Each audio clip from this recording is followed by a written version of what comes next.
market-ready startup is not a journey for the casual dreamer. It is a transformative professional evolution reserved for the serious-minded individual hungry for tangible success. The INME Global Startup Bootcamp serves as a professional foundation where your vision is forged into a resilient, sustainable business.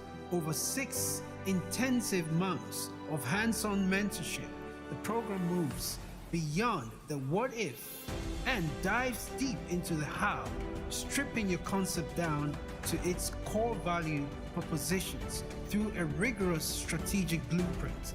This is the scaffolding of your future, a half-year journey designed to turn side hustles into lasting legacies by replacing guesswork with professional clarity and high-level accountability. To qualify for this, from idea to startup transition and ensure your business survives a launch phase, you must meet the following strict criteria. 1. Age and maturity. You must be 20 years or older to ensure the professional maturity required for high-stakes decision-making. 2. Time commitment. Success is not part-time. You must dedicate a minimum of 40+ hours monthly to the development of your startup. 3. The growth mindset. A rigid mind is a business liability. To succeed, you must possess a relentless growth mindset, which is required to navigate the inevitable pivots and challenges of a new venture. For more information, visit inmeglobal.org. Follow INME Global on Instagram, X, YouTube, Facebook, and TikTok.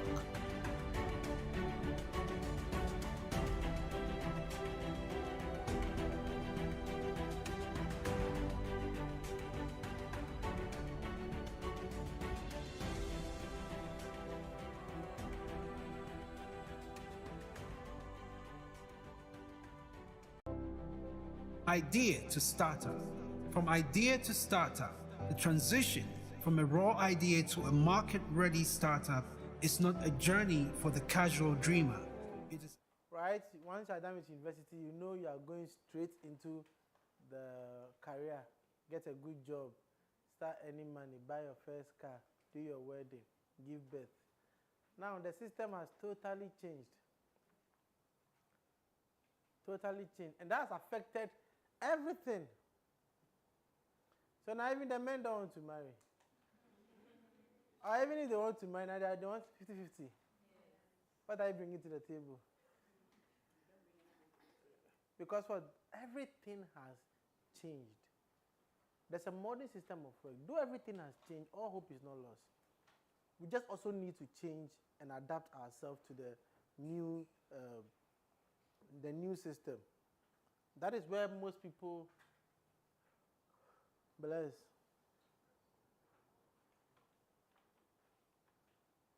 The truth is, though the world has changed, many people are still operating with the old mindset, old mentality.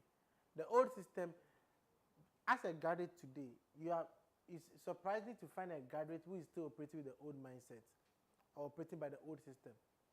That season is gone for good. It will never come back. The employment economy is gone. It will never come back. There's been a big shift where we must all understand we've moved from the job economy to the value creation economy. Now it's no longer I want a job. It's more of what can you do? What value are you offering? That is the system we have now, the value economy. If you cannot create any value, then you're in trouble. That is the modern system of work. The modern system of work, somebody who did not go to school can even earn more money than somebody who went to school. Because that is the modern system of work. Somebody with a camera can earn more money than somebody with a PhD. It's the modern system of work. Nothing has changed. So there are times someone will say, oh, the youth are lazy or people are lazy or this. No. Now the youth have found smart ways to make money. So are you changing are you moving to the smart way? We must all understand that we have totally left the job economy to the value creation economy. That is why we have to now focus on what can we do. When we talk about entrepreneurship, it's not only about business. It's mainly about value creation.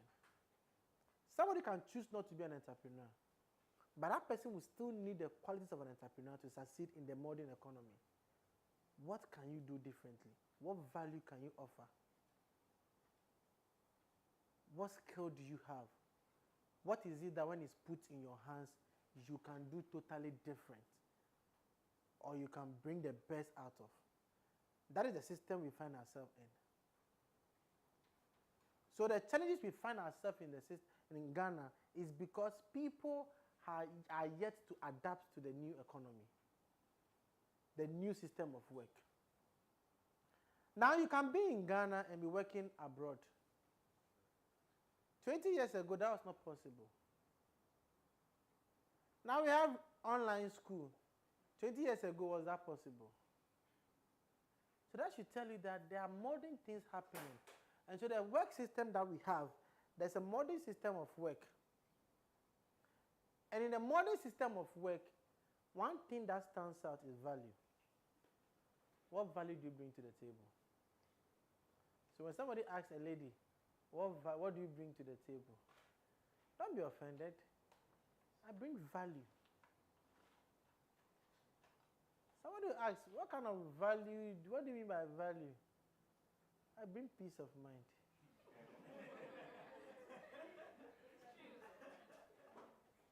It's a value.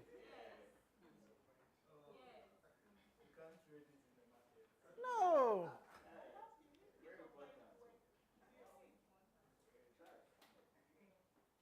There are ladies that will trouble you. So everything now is about value, even in friendship. It's all about value. So in the modern system of work, value. What value can you offer? What value can you create? If you are easy to replace, low income. Difficult to replace, high income. It's as simple as A, B, C.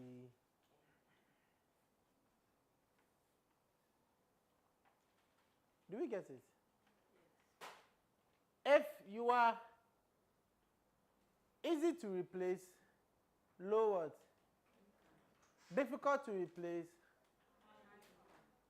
So for those who are working, before you go asking for pay increment, answer your own question. If the pay is not good, that means you are easy to replace. No company will pay someone that is difficult to replace a low salary. Because the value you bring to them is low. If, let's say, the company, you're the one that is leading the sales, you're the one bringing in more customers, whether about 80% of what they make in a month, you're the one bringing in the business. They won't pay you salary. They will ask you, how much do you want? What do you need to make your life comfortable? Because you are bringing something valuable to the table. So one question that you all need to answer is, what's my value? What is your value? It's not how much you are worth. Normally, we associate worth with value. Oh, once I have money, I'm valuable. You don't see fool will get money before.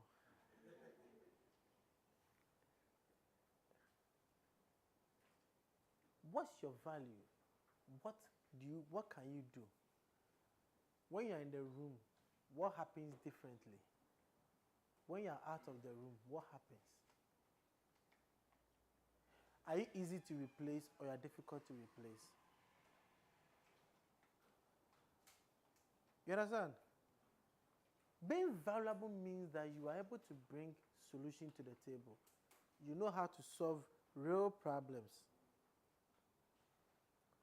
So, in the modern system of work, all that the focus is on is value creation. You are working for a company. You start asking yourself, what can I do for things to change? What can I do for it? Like, when my presence is there, they know that things are going well because I am present. Maybe you work in the banking sector. Every day, because of you, they close at 6 o'clock. Because if they don't close, if they are unable to tally or balance their accounts for the day, nobody can close. Every day, because of you, they close at 6. Your colleagues will be cursing you in their head. The day you don't show up for work, they'll be like, thank God. Praise the Lord. But if you're the one that, because of you, by 4:30, by 5:30, everything is closed, ready to leave, everybody will be happy to see you at work. The day you don't come to work, they'll start texting. Hey, what's wrong with you? Are you okay? What time are you coming? You're not coming. They're good. They know that today they're in trouble. But you don't show up at work, the whole day nobody calls you, nobody checks up on you. That means you bring no value. So what we should focus in the modern system is, how do we create value? How do we become a person of value? In the modern system, purely based on what you can do. That's the modern system of work. What can you do? Now it's no longer about, I have this, I know. What can you do? Straight to the point. No long thing. In the modern system of work, skills is important. You see, when we talk about skills, we're not saying education is useless. Have that in mind. Education is 100% important. But if you're able to how do I call it? Where did I call? Be able to combine skills with your education, you'll be great. In the modern system of work, it's all about skills. So when we say skill over degrees, all we are saying is that degrees are not enough. Now, first degree, there's a standard though. First degree is the standard. First degree, if you graduate in the family, what? But now, that is the barest minimum. Degrees are not useless, but they are not enough. That is it. You need something else. You need something extra. You need that skills. There are a lot of skills you can acquire today. It all depends on you. If you want to create value, you need to build the skills. Imagine you are a company owner and a graduate walks in. Sometimes I even tell students that even knowing how to drive is a skill. If you graduate from the university, but when you have skills, driving skills, they have it. At least you can be sent on errands. But you have no driving skills, no whatever, you don't have any. Then when we employ you too, that means we have to get driver to take you rounds. In this modern economy, the modern system of work, you cannot leave anything to chance. To graduate from the university today without a skill, in fact, if you could jail yourself, you will sentence yourself to maybe 10 years in prison. Skills increase your value, increase your income. Because today the world is no longer asking what do you have, what can you do.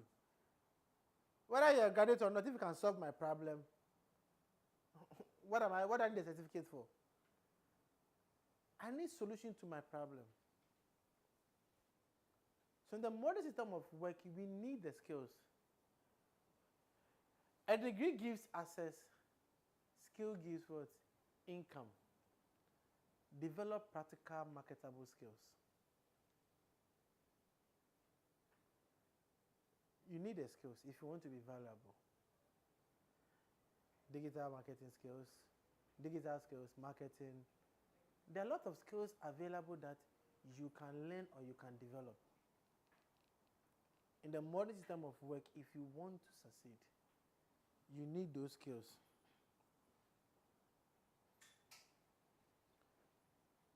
So it's good to have the education, but if you want to survive in the modern system of work, you need the skills. Because technology has changed a lot of things. Now AI is taking over. In fact, what it used to take people, 10 people or 5 people to do, AI is doing it under 5 minutes. Those days, if you speak good English and write good English, hot kick. But now, almost everybody speaks good English. Sure. Now, if you see the letters, CVs, now everybody speaks good English. In fact, not everybody speaks. Everybody writes good English. Everybody writes good English. Somebody wrote a click. Yeah. Somebody wrote a letter. I know the person. When I saw that, I was like, hey, this one. Nah. Charlie, either you've improved or ChatGPT magic. You understand? Some jobs disappear, others evolve. That's what's happening now. Like if I get a word called stenography or stenographer, you see, some of you have never even heard the word before. You don't even know what it is. Who knows? But those days, if you say a stenographer, hot cake, somebody should Google it. Unless is there? Thank you. But for those who don't know, please Google it and read it for everybody to know. Those days, hot cake, you see, by the way he has explained, that should let you know you have a grandfather in the house. You understand? It has totally, today is no more there because things have evolved. Now even self-driving cars are coming up. So that should even tell you quickly that this driving job, if I'm a driver, all I know is I'm a driver. Maybe in 10 years to come, you may be jobless. We thought electric cars was something far off in the future. But now, there are electric cars in Ghana. Honestly speaking, if someone told me Ghana will adapt to electric cars that fast, I'd have doubted it. Because how are we going to charge the station? But now you see how fast EV is sweeping the market. That should tell you that there's no time to waste. Things are moving at a rapid pace. Very rapid. 3 years ago, we spoke about EV cars. Somebody say Ghana, EV. Now, lightning car, do we have but today now, even Uber, people are using EV cars for Uber. You've not started in one, you don't worry. When you are requesting, be monitoring. Maybe start requesting for comfort or something. So technology is taking over at a rapid pace. Things that you may think, oh, this one, it will take 5 years to get to Ghana. Within 6 months or 1 year, by the time you realize it's in Ghana. That's what is happening now. But with that comes new opportunities. You have to prepare for those opportunities. It's not a question of whether the opportunities are there or whether technology is taking over. It has taken over. The new opportunities, the question is, how do you adapt to it? Are you prepared for the new opportunities? You don't even know about the modern system we're talking about. So how do you prepare for it? Digital services, remote work, online business, AI-supported roles, content creation. They are some of the modern system of work. Which of them are you prepared for? In fact, let's mark our own script.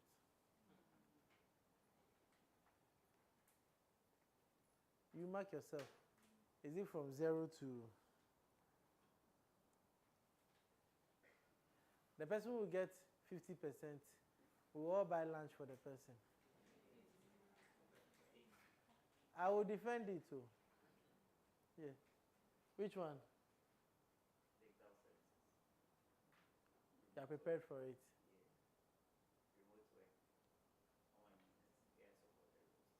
Content creation. You understand? These are the modern system of work. Some of them, these are errors we are venturing into. So how prepared are we for the opportunities that are coming? That is why you have to quickly adapt or change the mindset. Because it's here to stay. The old system is gone. Don't wait for it. Don't be hemmed. If I think that word, we should paste it somewhere. So that when you come, if you are not meeting a deadline, then we'll all call you hem. So, in talking about the modern system of work, we need to understand certain key things briefly. A lot of people are talking about, me, I'm a hustler. Me, I'm a this, I'm a this, I'm a this, I'm a this. Now, the difference between job, hustler, and business. Briefly, let's all just understand something. When we talk about a job, working for what? Someone. Hustling, just getting extra income for yourself. Business, system works behind you. So now the difference is with that income. Job, fixed salary. Business, hustle, variable income. So with a job, if your boss says they'll pay you this salary, 30 days is the same salary. Okosoba from nothing will change. Nothing will change. It's the same salary. So for a whole 30 days, you have to wait for the same income. So what are some people doing now? They've begun a side hustle so that they can get extra income. So the side hustle, the income varies. Today may be good, tomorrow may be bad, tomorrow may be high. But with business, the income is scalable. It can grow. So job salary is fixed. Hustle, income varies. Business is scalable. Now time. The job, you work, they pay you. Your time will cost your money. If you don't go to work for 30 days without permission, I don't think they'll pay you. But when it comes to the hustle, it's strongly tied to your time. Because if she sews and she works for someone and she's busy Monday to Saturday and she doesn't have time, she cannot do the side hustle. So the side hustle, though, is good, but it's strongly tied to your time. But with business, in the beginning, may be tied to your time. But with time, systems will take over. So now you can be anywhere, but the business will still go on. When it comes to control, job, you don't have any control. Your control is low. All you have to do is come to work, close, go home. The boss takes the decision. But when it comes to hustle, control is high. You determine everything. Your side hustle, you determine what to get and what you will not get.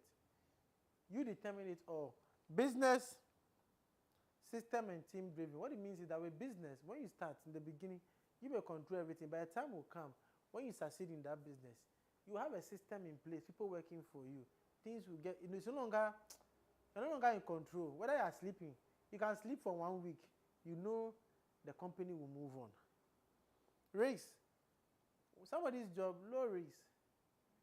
It's somebody's resources you are using. If they fail, if the company fails, they failed, not you. Side hustle, the risk is medium. It's you. If you have time, you do it. If you don't, business, risk is high, but scalable in the sense that you can lose everything, but you can gain everything as well. You can lose 200,000 cedis in business. That's the risk. But the same business can bring you 400,000 cedis. So business is scalable. The risk, though, is high, but it's scalable because business can make you lose everything. But when it comes to scalability, forget job, you cannot scale up. The only thing is promotion. Side hustle, limited, based on your time, but business is high. You can choose to open a branch in Kumasi tomorrow, open a branch in Takrade, but somebody's job, why are you going to open a branch? Or they employ you in Accra, and you the same person, they employ you in Takrade, so they'll pay you Accra salary, Takrade salary.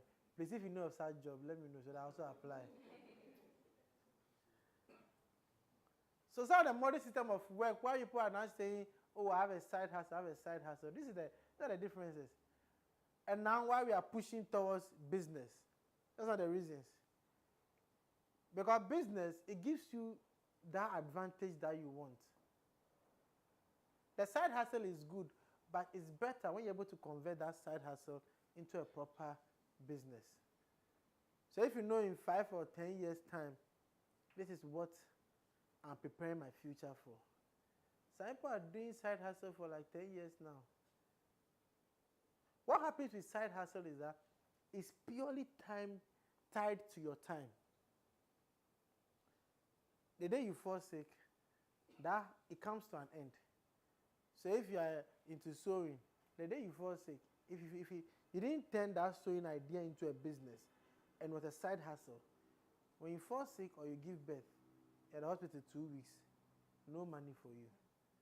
But if you turned it into a business, if you are 2 weeks at the hospital, your business will still be working for you. So we want to jump from job to business. Fine, the side hustle can be there, but within a short period of time, you're able to convert it into a business. That's the focus of the modern system of work. So in the modern system of work, there are some things that cannot be neglected. They are highly important and non-negotiable. And that's what brings in the entrepreneurship. The modern system of work, that's what brings in the entrepreneurship. Because entrepreneurship kind of summarizes everything about the modern system of work. So when we talk about entrepreneurship, it's all because of the modern system of work. Because everything happening under the modern system of work are kinds of characteristics of entrepreneurship. So that's it. That's what leads to the... That's why now everywhere you go, entrepreneurship. But the truth is, what we have in Ghana, what we are doing now is not entrepreneurship, it's business. We are businessmen and businesswomen. But everybody says I'm an entrepreneur. You want to ask a question? Sure. From business, entrepreneurship. All right, now everybody say entrepreneur. You see, from the beginning, I said our first 3, 4, 5 months, we want to focus on business. Then we branch into entrepreneurship. Because to become an entrepreneur, you cannot just get up and become an entrepreneur. Hunger will finish you. Do you get it? Hunger will finish you. So, in the modern system of work, we're talking about entrepreneurial thinking, being adaptable, your personal brand, positioning, high income skills, digital literacy, your problem-solving ability, communication skills, continuous learning, execution and discipline. And the most important part in the modern system of work is the execution and discipline. That is what summarizes everything. And that is what is separating the poor from the rich.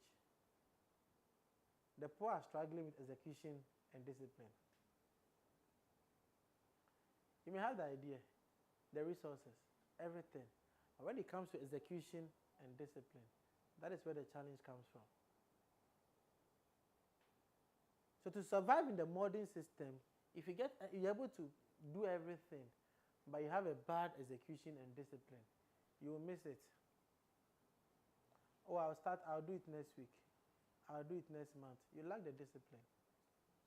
Procrastination. You lack it. So in the modern system of work, this are highly important and not negotiable. You will need every bit of it. And all these things, you'll find it in an entrepreneur. So that's why entrepreneurship is trending. Because before you become an entrepreneur, all these qualities, you have it. Yeah, people say Elon Musk is lucky, he's this, he's this. Sure, do you know the background? Most of you just heard of him during Tesla. People are not even aware that he was the one behind PayPal. If I had PayPal, you don't even know that Elon Musk was behind it till he sold it.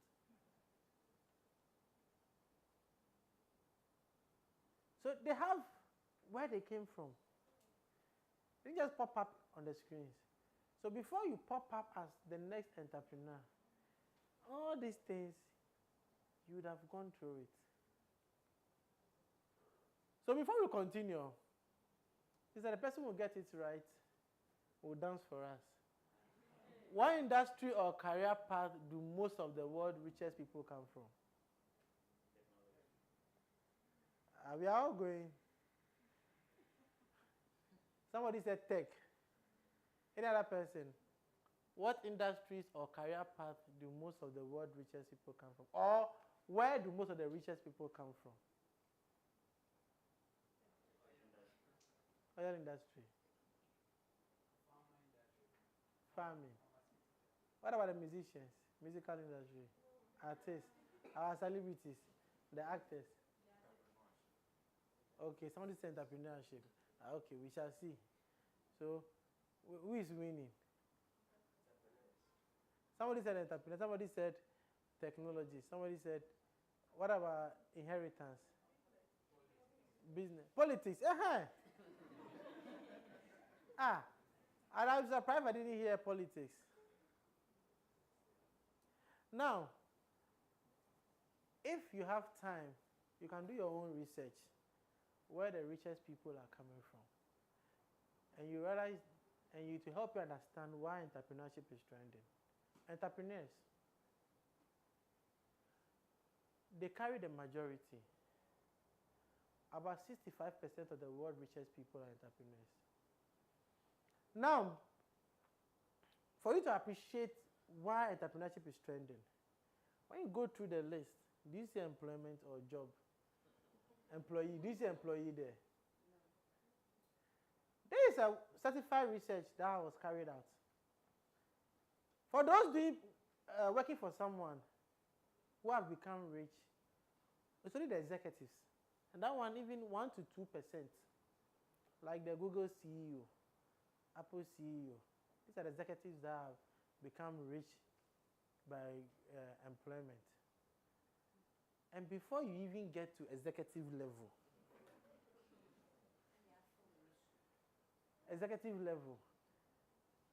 you completed junior at age 22 or 24, got your national service, first job at age 27, and you have 30, 60 is the pension age, right? So if you got your first job at age 28, that means you have 32 years to work. 32 years, you want to become, when would you get to CEO level? So you want to work till you are 50, then you get to CEO, like managerial level. But business can make that path short. There are 25, 32, 29-year-old people who are rich through entrepreneurship, through their own business. Now, we envy athletes. Hey, CEO has money. This is playable. But when you check the records, only 1 to 2% of them are rich people. Only 1 to 2%. We talk about the world's richest people. The athletes, only 1 to 2%. Musicians, actors, all those people, 1 to 3%. So why do we envy them? You don't have you're like me, you can't sing, you can't dance, you can't play football. hope is not lost, because when you're able to become a successful entrepreneur, you can make more than all this category of people. In Ghana, some of the rich people who are trending, are they musicians or artists? They are what? Businessmen. Let's mention some of the business people that are trending that you know. Good. Is he a dancer, actor, footballer, musician? All the people I mentioned, they are business people. So that means all hope is not lost to become a very rich person. Now, 30% inheritance. Wait, who are you inheriting? Who are you inheriting? Who are you inheriting? Oh, if do you have anyone who's sending Ernest Mahama over here? What about Akufo-Addo, Oforiatta, Achampo? So we don't have any of those people in this room. And I beg you, no inheritance. So then please come and join the queue. Let's fight in business so that we can win investors. Now, we can't even now investor. But entrepreneurs, 65%. And that is the easiest part too. Because that one doesn't require any talent. Entrepreneurs are not born, they are made. So unlike saying cash. For what? So if, how do we call it? So at least if you cannot dance.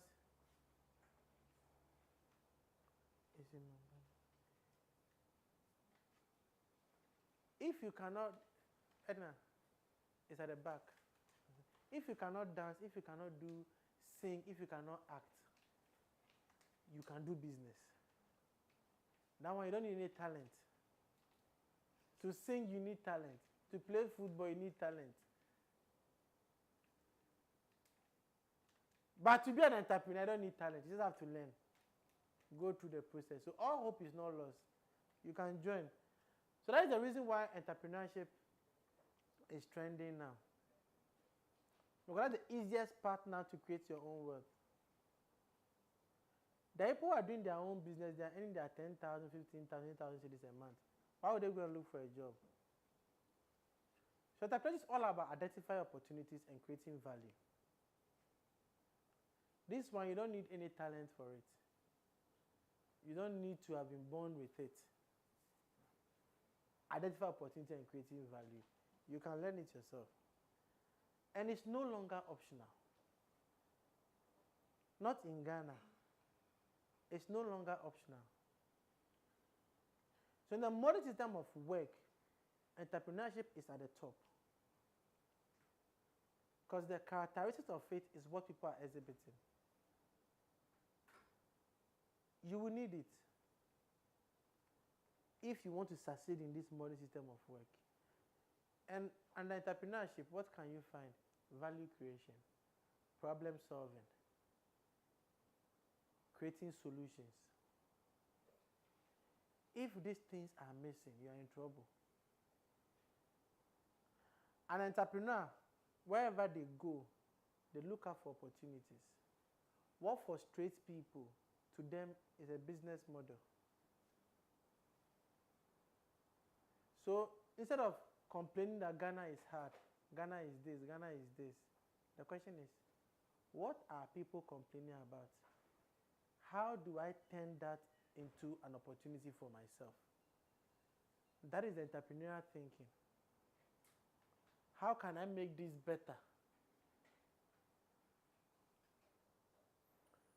So an entrepreneur, you know how to identify problem, build solutions, create value, take initiative.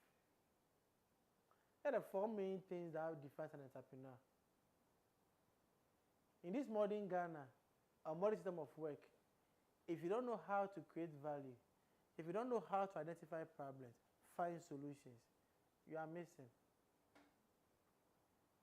There are so many problems around us. So many problems around us. The question is, how are we finding opportunities to it? In your community, do you know a number of problems in your community?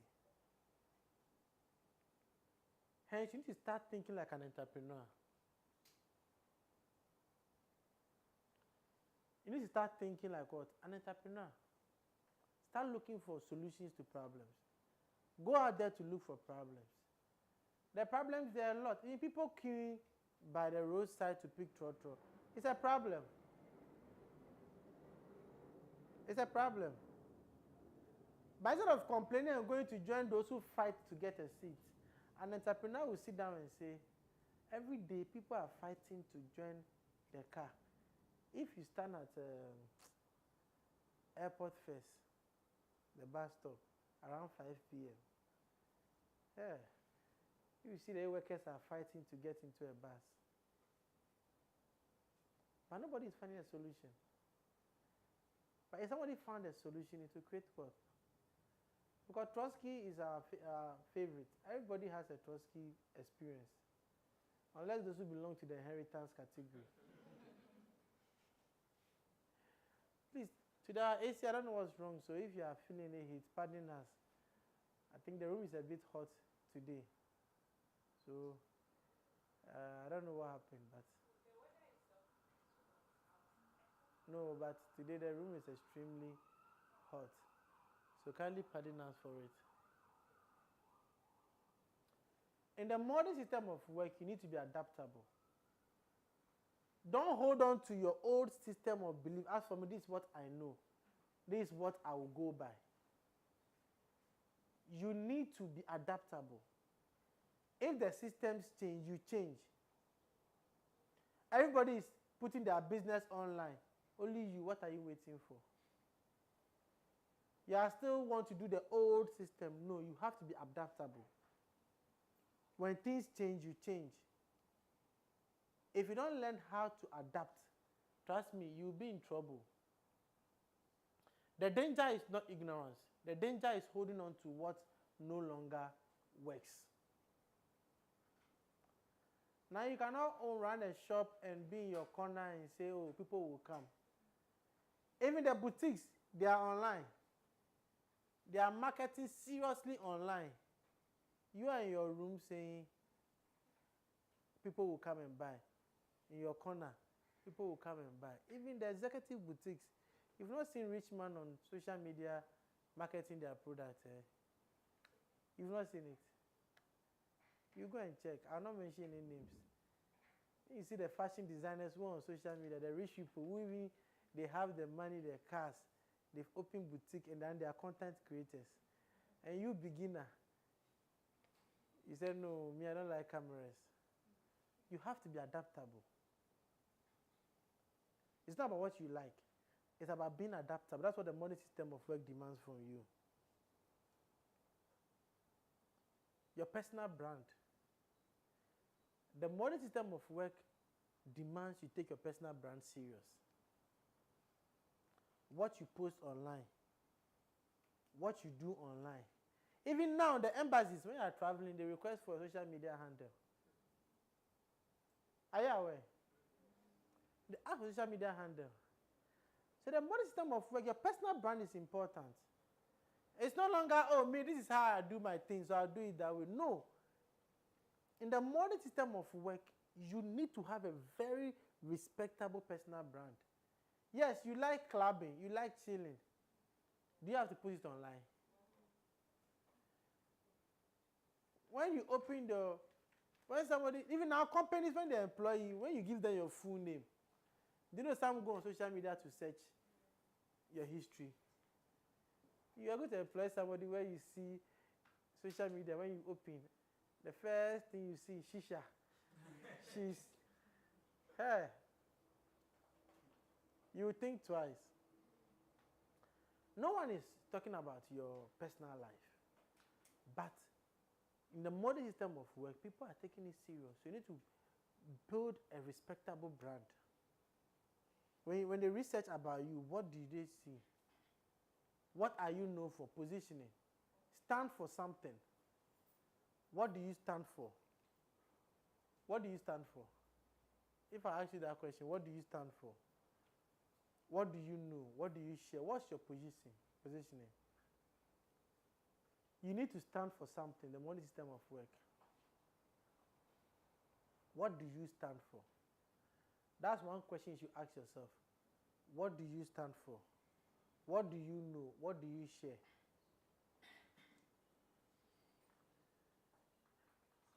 Positioning is very important in the modern system of work. You need to stand for something. What it also means is that you need to be known for something. Among your colleagues, what do they know you for? If they are looking for maybe an IT person, are they going to call you? Let's start answering it. If they are looking for a content creator, are they going to call you? If it's yes, say yes. If it's no, let's say no. So let's start with. You can also add the rest. If they are looking for IT, will they call you? Say it for yourself. No. Graphic designer. No. Somebody say Canva. Content creator. Digital marketing. Fashion. Fashion. At least you all stand for fashion. Sewing. Only one person said yes. 2 people. So you need to stand for something. In the modern system of work, let your colleagues, people, know you for something. It's simple. You realize that, okay, I don't stand for anything. In fact, I'm going to start selling watches. So a time is coming among your circle. If they want a watch, who will they call? They will call you. Because they know he is the watch guy.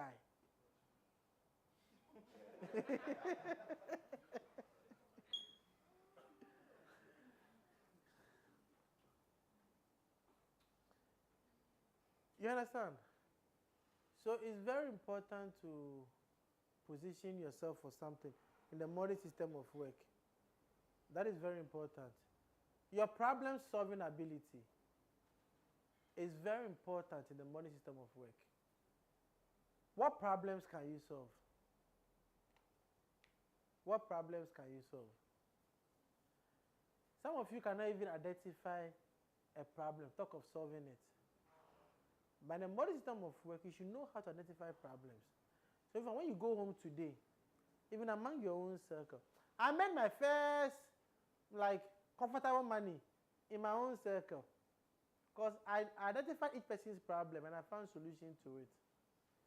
Before I call you that I'm selling something, I know you need it. It's not guesswork. I know you need it. I know you like it. So I let me, he's wearing loafers. Okay. I realized, anytime we are going out, he's in different loafers. I look at his leg size. This one, I think he will wear this size. The next time we meet, I have 2 types of loafers. If you don't take the black, you take the blue. When you go home, among your friends, among your church people, community, whatever, that's one of the first way to make easy money. Start trying to identify the problems that exist among them. Somebody wants to travel. They need tickets. They cannot afford it. You may find someone who is willing to offer credit. By linking and putting your markup on it, you solve someone's problem, you've made your commission. Because I may not know that there is a, how do we call it? There is this business in this corner. So I can come and I know that this corner has this business. Okay, I find it. You need it. I go and tell the business owner, I can recommend a customer, but I want 10% commission. No businessman will say no. It's okay, fine. If you can recommend, you recommend. I heard you want to travel, you need a ticket. There's this business, they start tickets on credit. You go there, go and see them. When they come back and say, hey, Michael, God bless you. I met all their requirements. They've issued the ticket for me. Quickly now, Oga, I let you issue the ticket for my friend. Oh. Can I get my 10% commission? What happened? Because you were observant. But some of you do is eat, sleep. You go out, you're not. No, start becoming observant. Your problem-solving ability is what makes you valuable. The more problems you solve, the more worth you will create. So, now laugh trouble, laugh the good ones. Not that you are going out there to look for trouble. You're looking for problems. What is frustrating people? What is causing challenge to people? Maybe you work in an office. You realize always cash flow is like they're having difficulty with cash flow. But office equipment needs to be bought. Staff needs to be bought. Always they're paying cash. They're having challenge. You realize that, okay, let me go and find someone willing to offer credit. Or let me call 3 of my friends. You say, see, do you know what? My office, always we're having cash flow challenges. But we need to be buying things. Payment comes later. So let's put together 1,000, 3,000 and start. I can tell them that, I have somebody who can supply this product to them and be taking monthly payment. Do you know what you'd have done? You solve their problems, you will make money.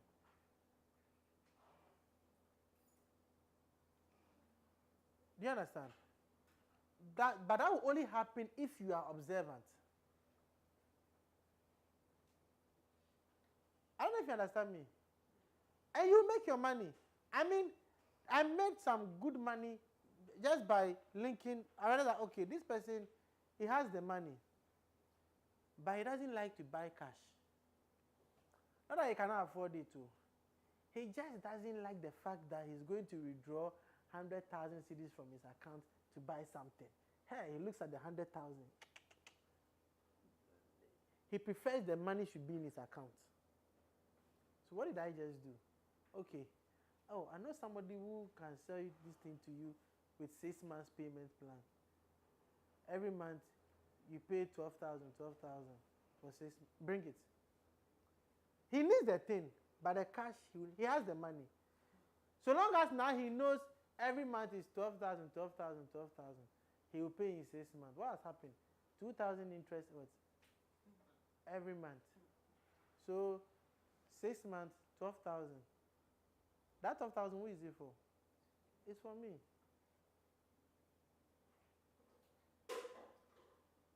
So that if you develop your problem-solving abilities in this modern system, you make a lot of money. Because there's a lot of problems around you. Work colleagues, you work in the same office. Some are very trustworthy. Some are not trustworthy.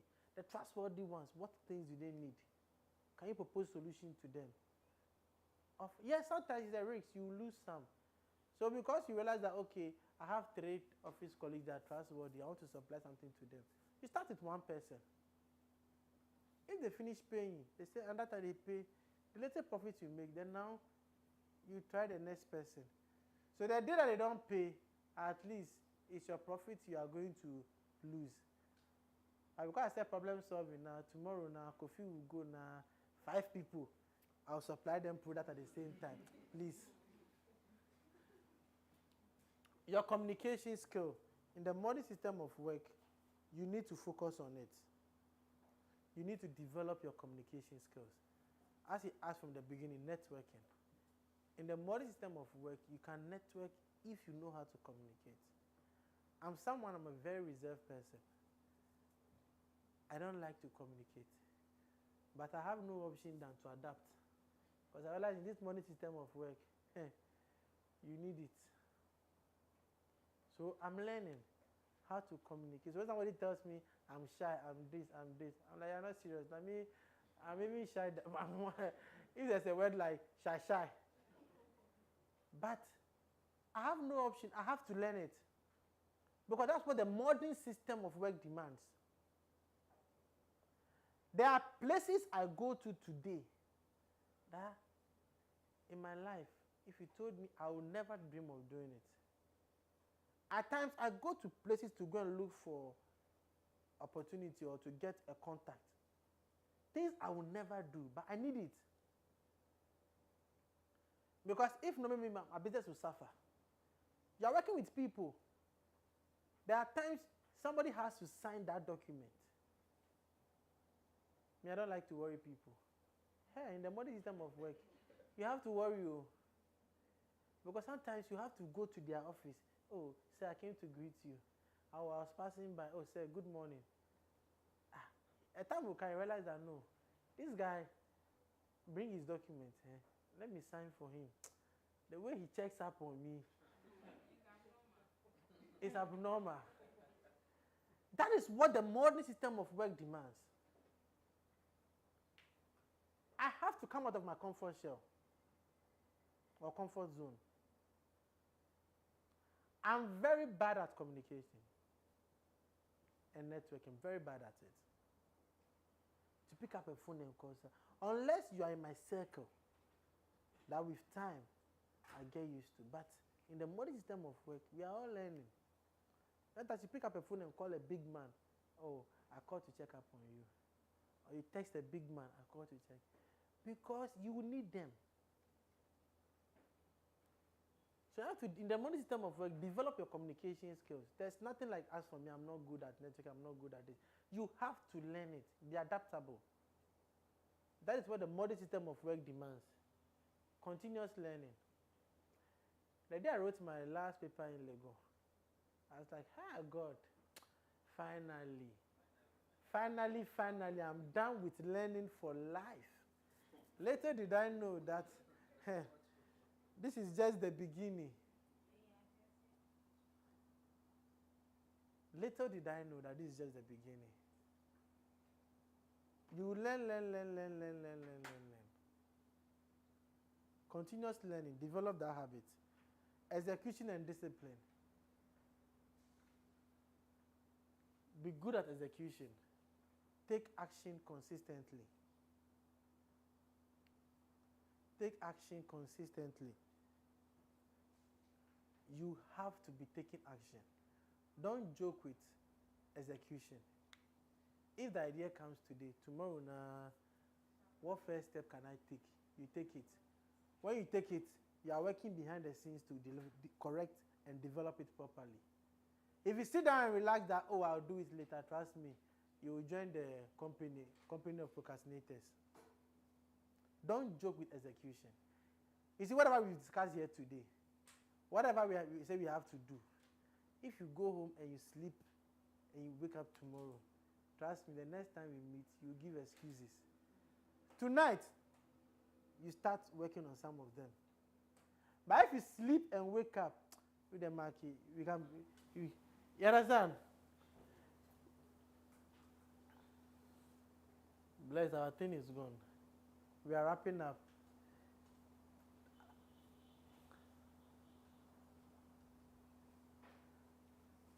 As we are wrapping up, final questions. This one, you can snap it and answer it yourself. Then them. What problem are you currently positioned to solve? If your income depends on your value, what value are you offering right now? This part, I will share it on the platform. Because of time, you can answer it on your own.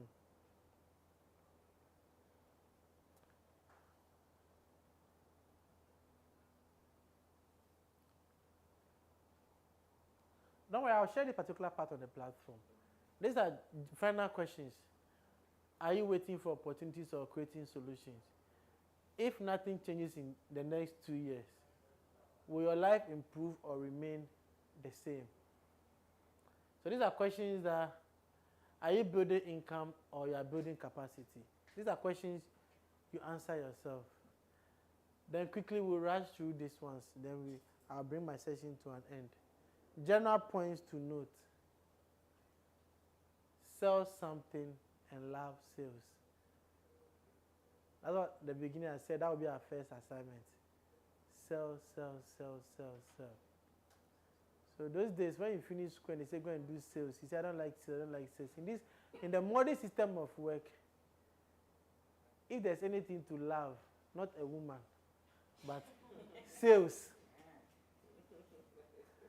Love what? Sales. Love the idea of selling. Fall in love with it. Because that's what will help you in the modern system of work. You don't start a business when you have an idea. It starts with a feeling to fulfill a need. I hope this part you get it. Let me explain it. Most people are like, oh, I don't have any ideas, so I can't run a business. No. You don't start a business because you have an idea. You start because you have a need to fulfill. So for instance, you realize that you're a salary worker, you're a married person. You can't pay the bills. Your kids are being sacked school fees. As a responsible man, you don't sit down and wait for the next term and the same thing happens. So quickly, the only other option to raise money is through what? Business. So at that point, you start a business, not because you have an idea, because you have a need to fulfill. And when that business begins to take shape, with time, you start heading towards becoming an entrepreneur.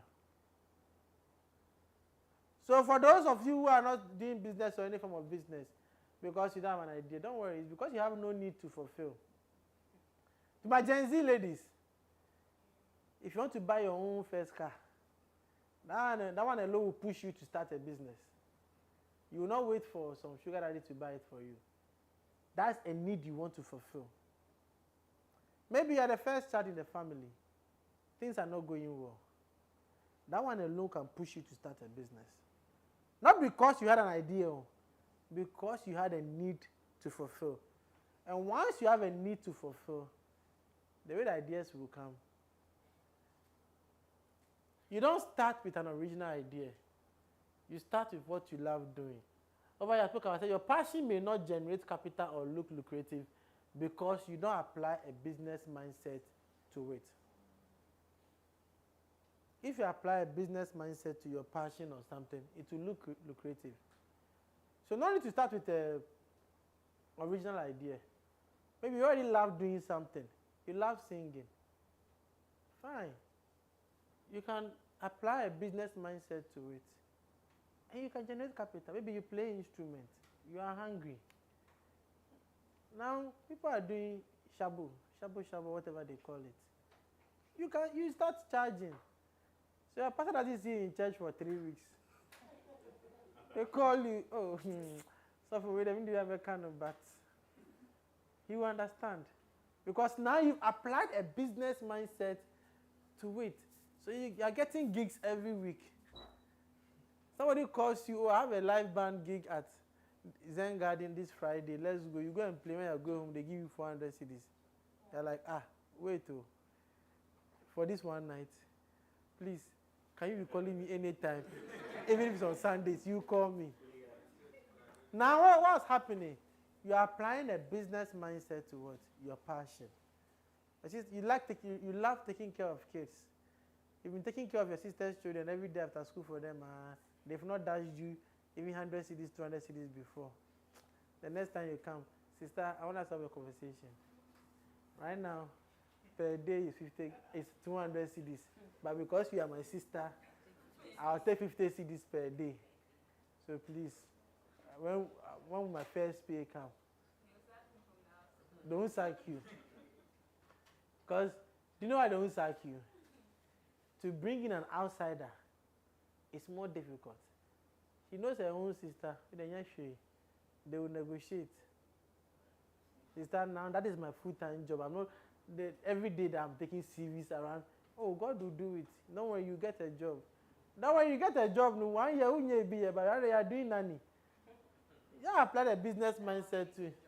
Now, once I just apply a business mindset to it, you will they'll start paying you. You understand?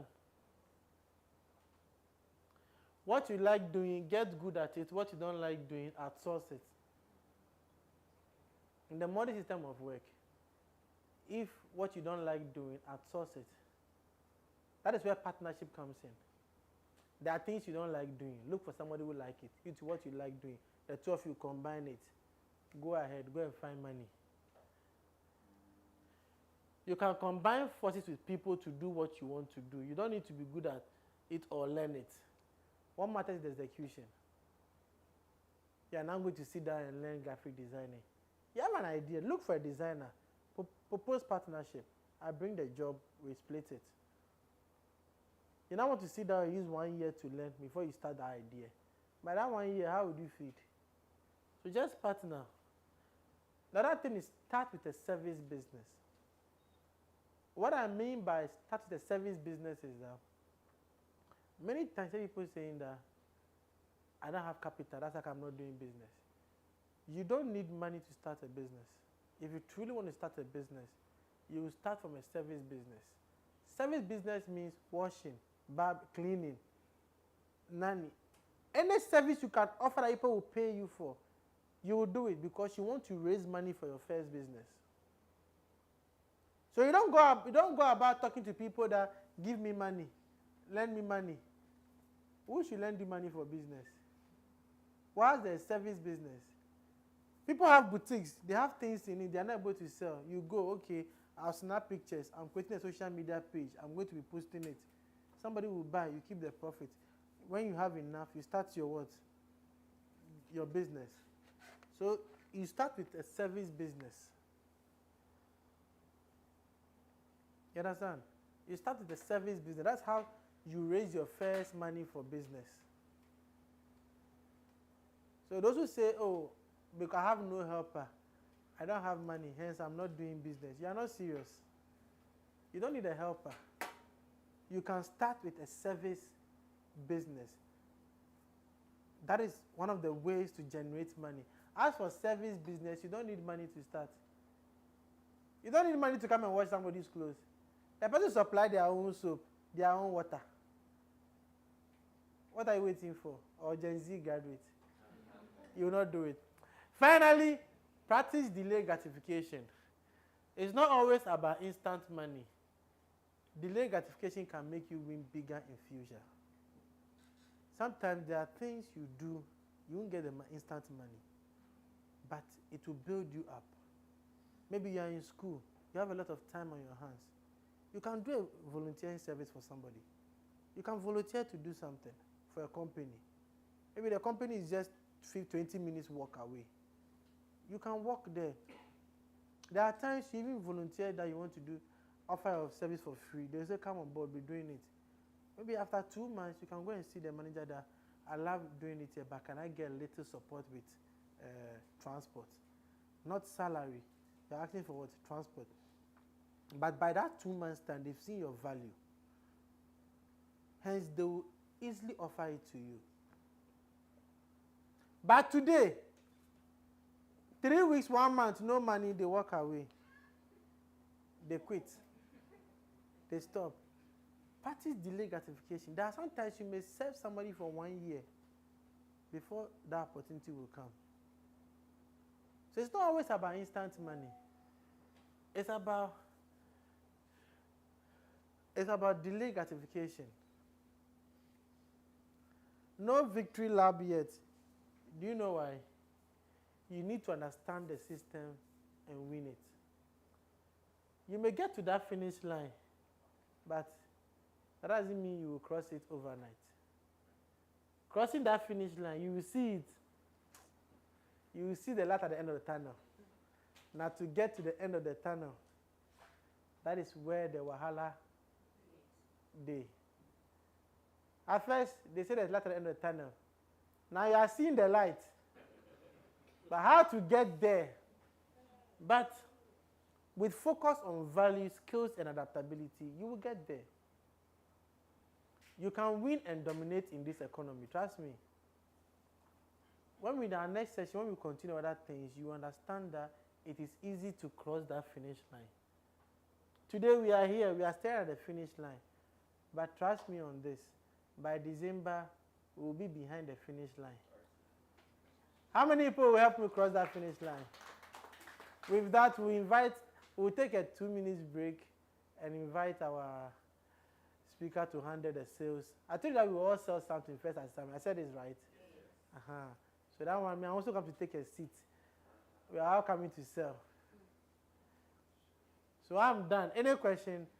We are on break. Please, if you want to use the washroom, please don't close the door. Nobody will come there. So if you enter the washroom, be singing a song. So somebody will know you are there. So please, you can use the washroom. Our time is far. Idea to startup. From idea to startup, the transition from a raw idea to a market-ready startup is not a journey for the casual dreamer. It is a transformative professional evolution reserved for the serious-minded individual hungry for tangible success. The INME Global Startup Bootcamp serves as a professional foundation where your vision is forged into a resilient, sustainable business. Over 6 intensive months of hands-on mentorship, the program moves beyond the what if and dives deep into the how, stripping your concept down to its core value propositions through a rigorous strategic blueprint. This is the scaffolding of your future, a half-year journey designed to turn side hustles into lasting legacies by replacing guesswork with professional clarity and high-level accountability. To qualify for this, from idea to startup transition and ensure your business survives a launch phase, you must meet the following strict criteria. 1. Age and maturity. You must be 20 years or older to ensure the professional maturity required for high-stakes decision-making. 2. Time commitment. Success is not part-time. You must dedicate a minimum of 40+ hours monthly to the development of your startup. 3. The growth mindset. A rigid mind is a business liability. To succeed, you must possess a relentless growth mindset, which is required to navigate the inevitable pivots and challenges of a new venture. For more information, visit INMEGlobal.org. Follow INME Global on Instagram, X, YouTube, Facebook, and TikTok.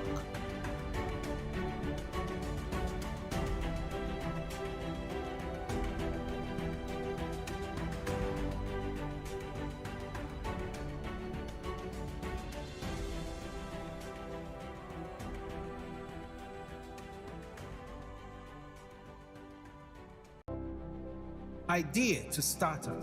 From idea to startup, the transition from a raw idea to a market-ready startup is not a journey for the casual dreamer.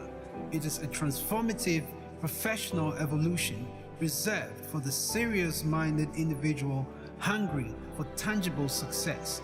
The INME Global Startup Bootcamp serves as a professional foundation where your vision is forged into a resilient, sustainable business.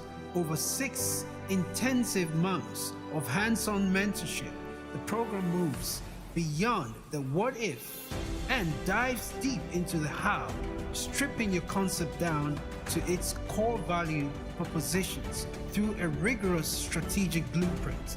This is the scaffolding of your future, a half-year journey designed to turn side hustles into lasting legacies by replacing guesswork with professional clarity and high-level accountability. To qualify for this, from idea to startup transition and ensure your business survives a launch phase, you must meet the following strict criteria. 1. Age and maturity. You must be 20 years or older to ensure the professional maturity required for high-stakes decision-making. 2. Time commitment. Success is not part-time. You must dedicate a minimum of 40+ hours monthly to the development of your startup. 3. The growth mindset. A rigid mind is a business liability. To succeed, you must possess a relentless growth mindset, which is required to navigate the inevitable pivots and challenges of a new venture. For more information, visit INMEGlobal.org. Follow INME Global on Instagram, X, YouTube, Facebook, and TikTok.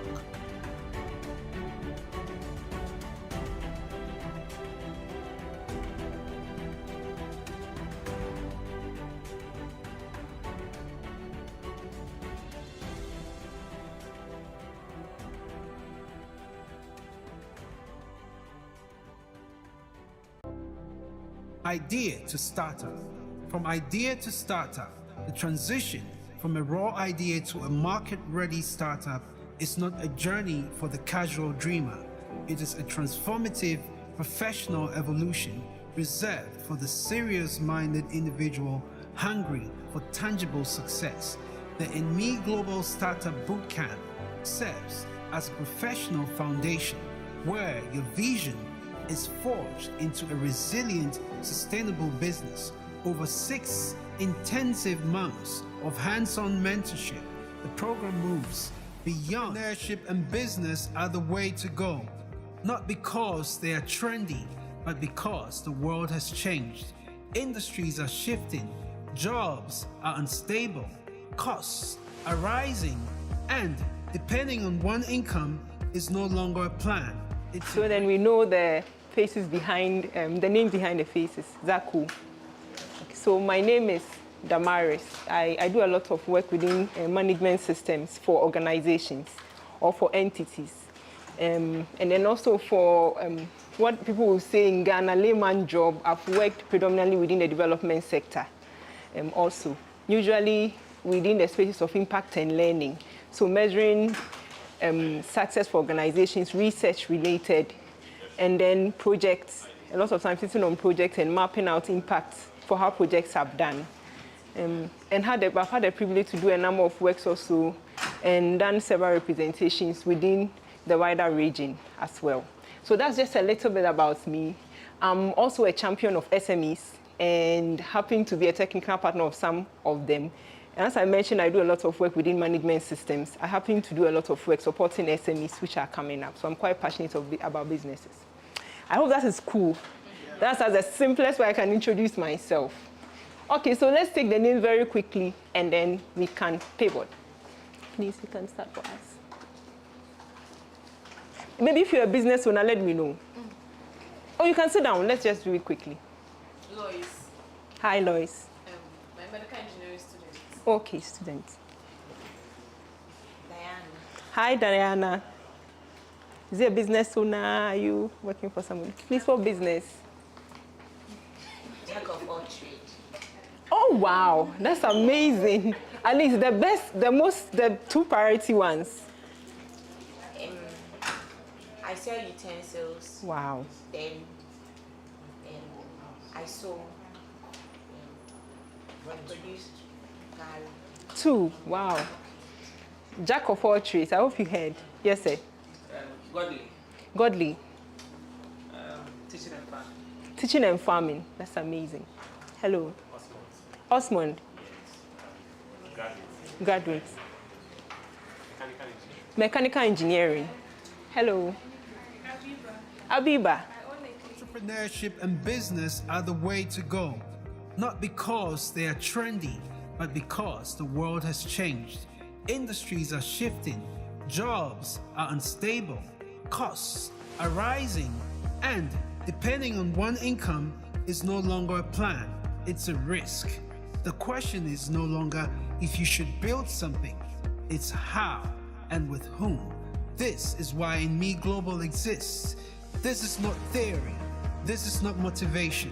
It's real, practical insight from outstanding leaders and successful entrepreneurs who started from scratch, turned skills into income, and built multiple streams.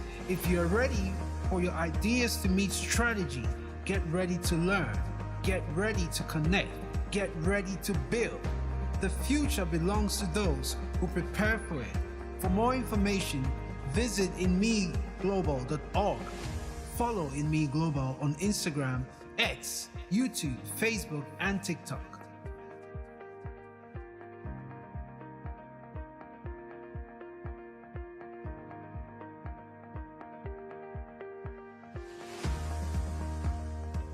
At INME Global, we empower students, aspiring entrepreneurs, and young professionals by igniting possibilities and guiding them towards success.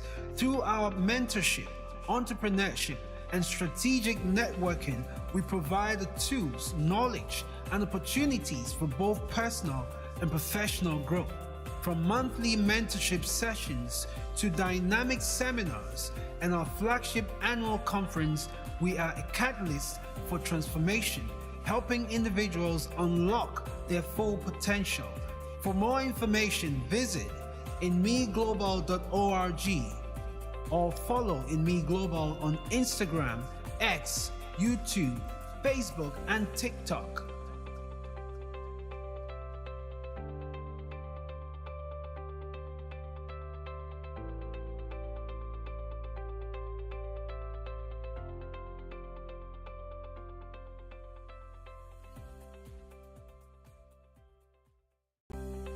At INME Global, we empower students, aspiring entrepreneurs, and young professionals by igniting possibilities and guiding them towards success.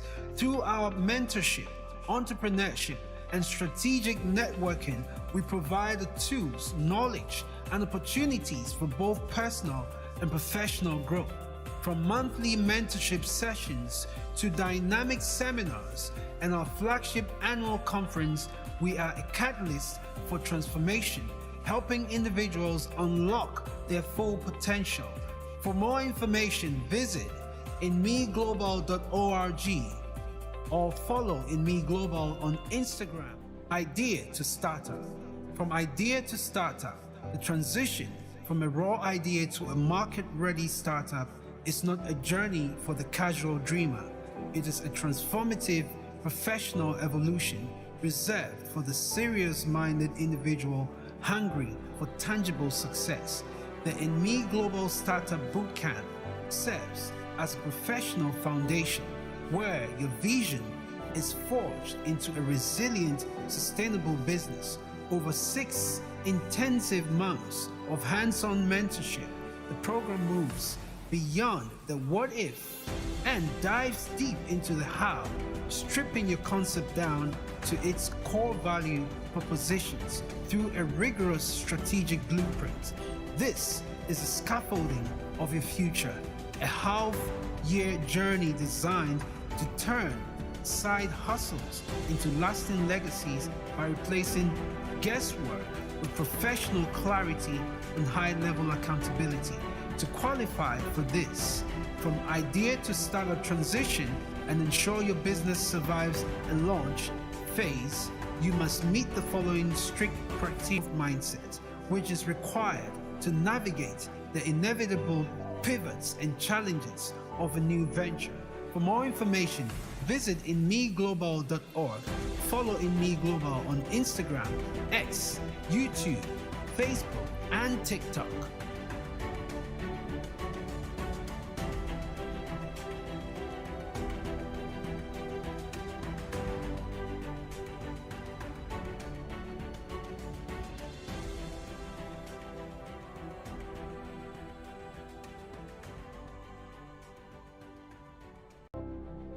Idea to startup. From idea to startup, the transition from a raw idea to a market-ready startup is not a journey for the casual dreamer. It is a transformative professional evolution reserved for the serious-minded individual hungry for tangible success. The INME Global Startup Bootcamp serves as a professional foundation where your vision is forged into a resilient, sustainable business. Over 6 intensive months of hands-on mentorship, the program moves beyond the what if and dives deep into the how, stripping your concept down to its core value propositions through a rigorous strategic blueprint. This is the scaffolding of your future, a half-year journey designed to turn side hustles into lasting legacies by replacing guesswork with professional clarity and high-level accountability. To qualify for this, from idea to startup transition and ensure your business survives a launch phase, you must meet the following strict criteria. 1. Age and maturity.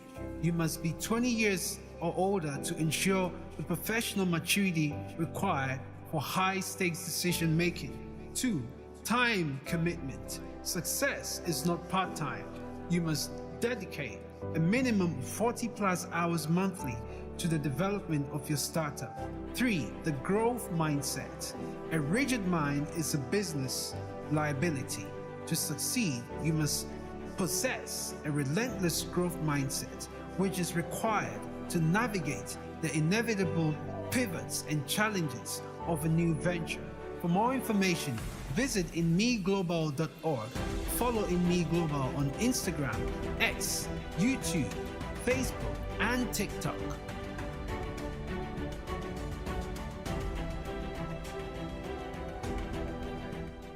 I'm Haruna, a student and an entrepreneur.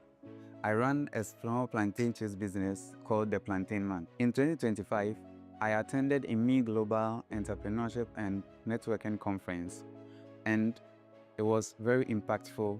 We had amazing personalities and industry players who shared insightful stories with us, how they started and how they are scaling. After the conference, there was an open application for mentorship, and I applied, and fortunately for me, I was picked. So we started the mentorship called the Reinvent 365. During the mentorship sessions, we learned a lot of things. Among them are 1, how to start a business, 2, how to sell, 3, how to identify your target customers. These have shaped the way I do business.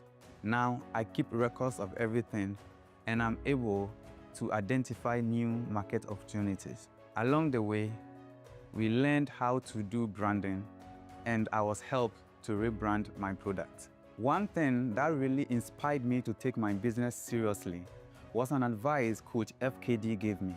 He said, if I'm to take this business seriously and not to look at it just for survival, by the time I graduate from school, I will have a solid business whilst my colleagues are chasing others for jobs. Get your crispy plantain chips from The Plantain Man. For bulk orders for your event, contact The Plantain Man on 0208 340491. Hi, I'm Felicia, a mentee at INME Global. It all started when I attended INME Global Annual Conference last year. It was an impactful conference with great speakers and great network. It also shifted my mindset positively. After the conference, I applied for the INME Global Mentorship Program, which focused on personal development, financial growth, and entrepreneurship. During the ideation to startup session, I was looking for something that would complement my career path as a graduate nurse. I realized I enjoyed clean spaces, hence I started AfriClean Solution. The vision of AfriClean Solution is to produce quality cleaning products. However, the current focus is on producing dishwashing liquid soap and hand wash liquid soap to establish my market. I started AfriClean Solution in October 2025, 6 months after I joined the mentorship class. It's been a transformative journey so far. Much appreciation goes to Coach FKD and the INME Global team, the resource personnel who also impacted us. For your domestic and commercial needs, contact AfriClean Solution for your dishwash and hand wash liquid soap on 0542 817025. AfriClean Solution, just a drop, a perfect shot. Hi, I'm Obaya. You can also call me Glitz by Oba. So I've always been the corporate kind of person, but unfortunately after national service, all job hunts yield no results. Several applications ended with an interview. I had passion for hairs, but yet had no vision to visualize it or build my brand. Moving forward, my sister invited me to the 2024 INME Global Conference, dubbed Igniting the Spirit of Possibilities. I had the opportunity to network with amazing entrepreneurs and great minds. The knowledge gained at the conference made it easier for me to embrace my passion. Then there was an open application for mentorship. I quickly applied and qualified. During the mentorship class, one advice that stood up for me was to just start. Start small, start bold, just start. The advice kept ringing in my head, and it gave me the push to open up my hair business, Glitz by Oba. I started my hair business on demand. Within 1 year, I have serviced about 100 clients. Looking back, I have not regretted the mentorship program because it has shaped my entrepreneurial mindset and financial literacy. A very big thank you goes to Coach FKD and the INME Global team. If you are within Accra and you need hair services from the comfort of your home, kindly contact me for braids, wig making, installation, retouch, washing, and among others on 0247 34 9797 or 050 460 9395.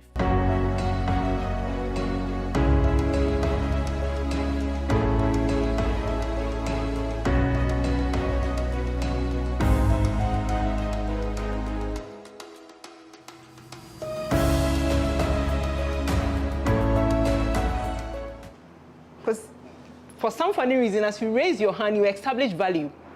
And the ladies were like, oh, wow, I like what you have. And all of that, yeah, but this is selling for 20 cedis. I can give you a discount of, this is my first time. It's the first time you're buying from me. I can give you a discount of 5 cedis. Okay, let me buy from you afterwards. You do it quickly because people can change their mind very quickly. People can change their mind. So when you have the opportunity and there's a lead, you follow up on your lead very quickly and you try to seal the deal. Let the client make a decision. Come to a conclusion and close the deal. If you leave the deal open, a lot of times the person goes, they see a much more better offer.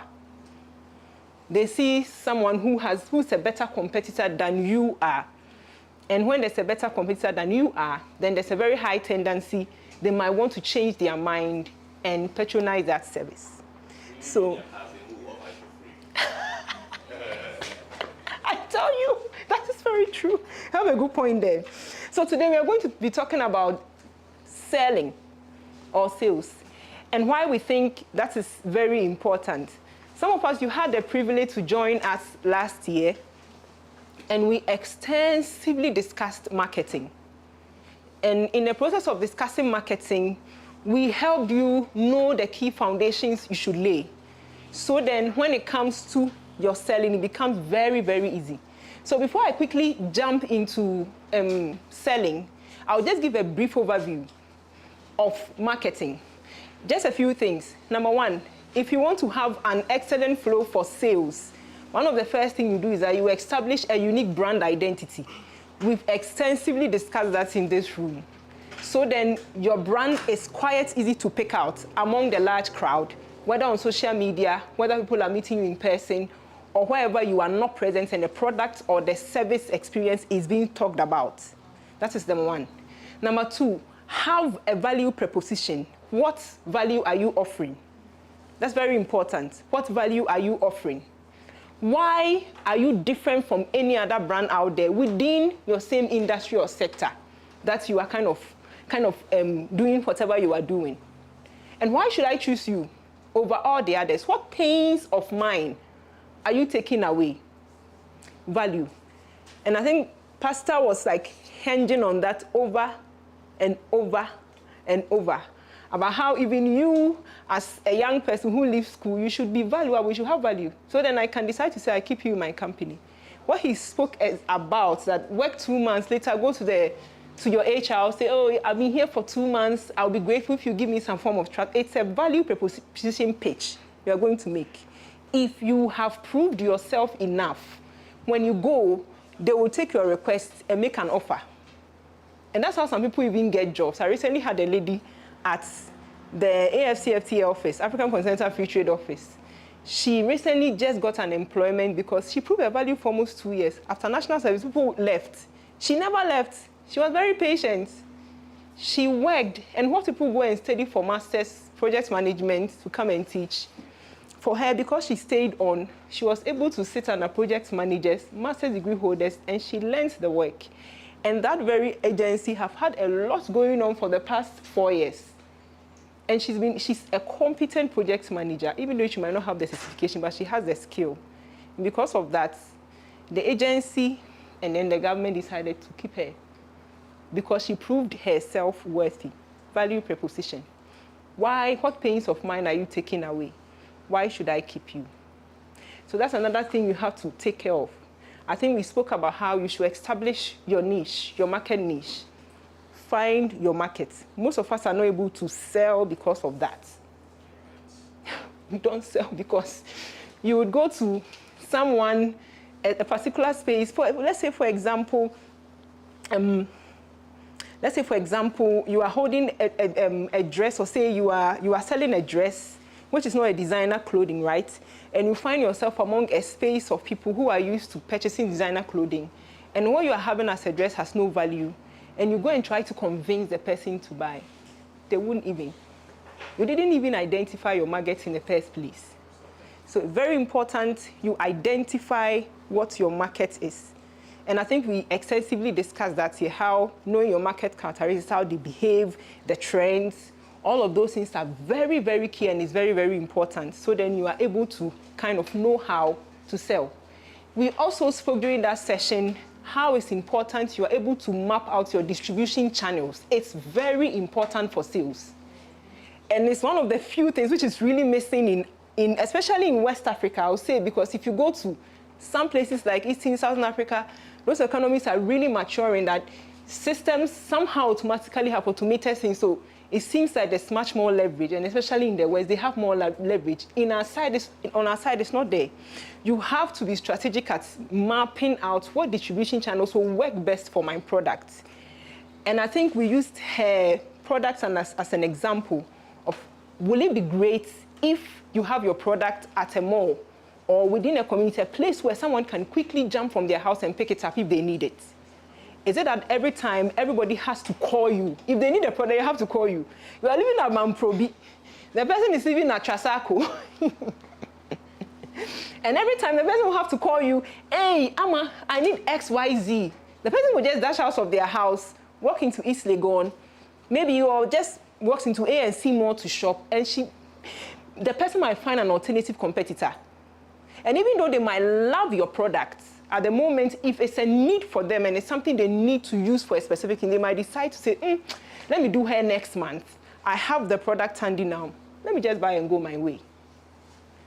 Distribution channels. It's sometimes expensive, and sometimes it requires you to have all your certifications. But it's one of the best ways that you can really pivot towards developing a process and a system. That's why some people, they can't sleep. Especially when they have all their products at the right places, they can really rest. They don't have to wrestle every day, cracking their heads. Where is the next customer coming? Where am I getting the next lead? They don't so worry so much because they develop their distribution channel. So these are some of the key things we discussed under sales, under marketing. And we also spoke extensively about how it's important you have a specific and unique brand identity. That is something we can't go deeply into here. We taught you how to go about that. Having your vision, your mission statement, crafting that very well, having your own common company culture, your value set and all of that. We spoke extensively about all of these things. And how, no matter how small your business is, it's important you have these things. So then it can help you be able to have a very strong brand identity, which you can defend wherever you go. And we spoke about the imposter syndrome in Ghana, where a number of people happen to copy what they see as a growing brand, which we realized was not a healthy thing to do, because at the end of the day, it makes a number of brands disappear.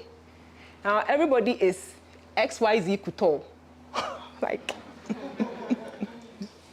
everybody is Atelier. I don't know, because there's an Atelier or something in France, and now everybody is copying the same trend. Everything becomes a couture, everything becomes I was like, wow, that's very interesting. But probably could have been your name, Efia Yayura. And that's it. And Diola Sago, that was it. And it becomes so unique to her. And that's it, she's gone. It could have even been something else, which is so relative and is so like, it's so relevant to the brand that when it's mentioned, it rings a bell. Or it gives people, wow, this is why your brand is the way it is. It's rich. It communicates your uniqueness as a brand. So that's a bit about marketing. I don't know if you have any questions, so we can dive quickly deep into our session. Sounds amazing.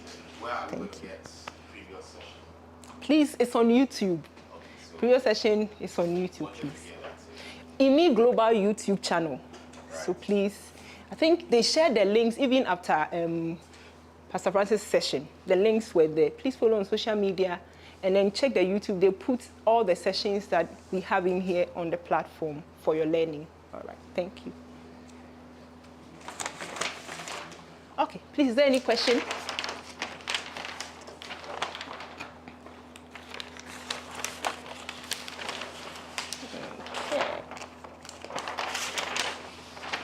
Finally. Okay. Please, do you have any question for me? No question? All right. So let's go straight into selling. Now, what is selling? Is anybody having an idea what selling is? I don't want this to be worried. Please. Please speak out loud so others can hear you. Giving product in exchange of capital. Giving product in exchange of capital. That's a good explanation. Product or service. Product or service. In exchange of money. Or in exchange of money. Is there any other thing? What is sales for you? Exchange of value. Exchange of value. You are satisfying a need. Any other thoughts? To sell.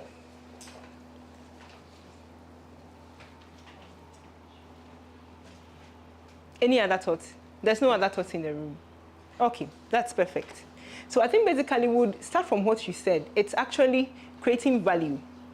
And it's exactly, there's some total of everything that was discussed in the first session, pitches exactly on everything that selling really represents.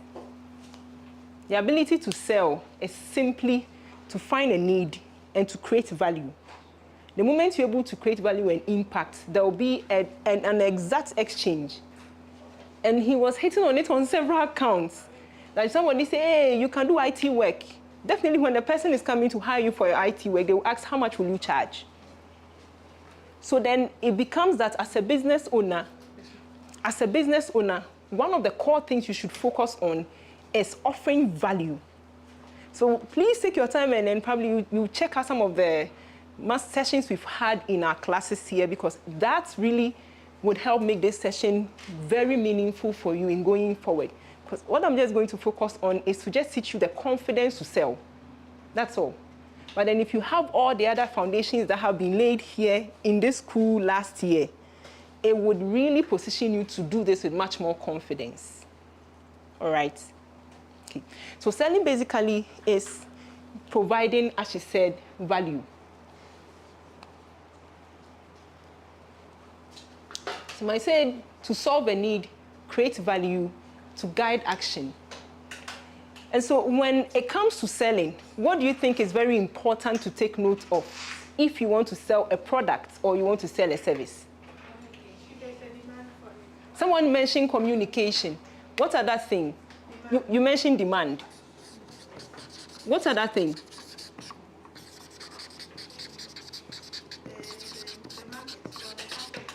The market. Okay. What other thing also do we think, or what other factors should we consider?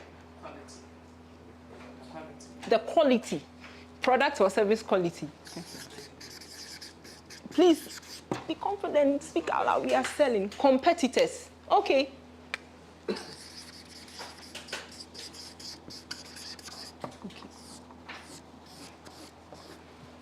So you mentioned these are the core things you should consider before you sell, and all of you are very right. When it comes to selling, these are some of the core things you mentioned we should look out for when we want to sell. But I want us to focus on here, communication, this one. Because communication hinges into markets, it hinges into demand, it hinges into your quality, it hinges into your competitors. Communication is the core. If you understand listening as a company, whether you are providing service or product, you will be able to know the demand. And that's a very big challenge in our culture. It's a very huge challenge in our culture. Don't be the person who has a product and you go to an exhibition or you are somewhere and someone is giving you feedback on your product, and you begin to flare up. The person has touched all your emotional buttons. Packaging is not very good. Thank you so much. Is there any idea, do you know any way I can do better or something? Can you recommend something for me? Good feedback.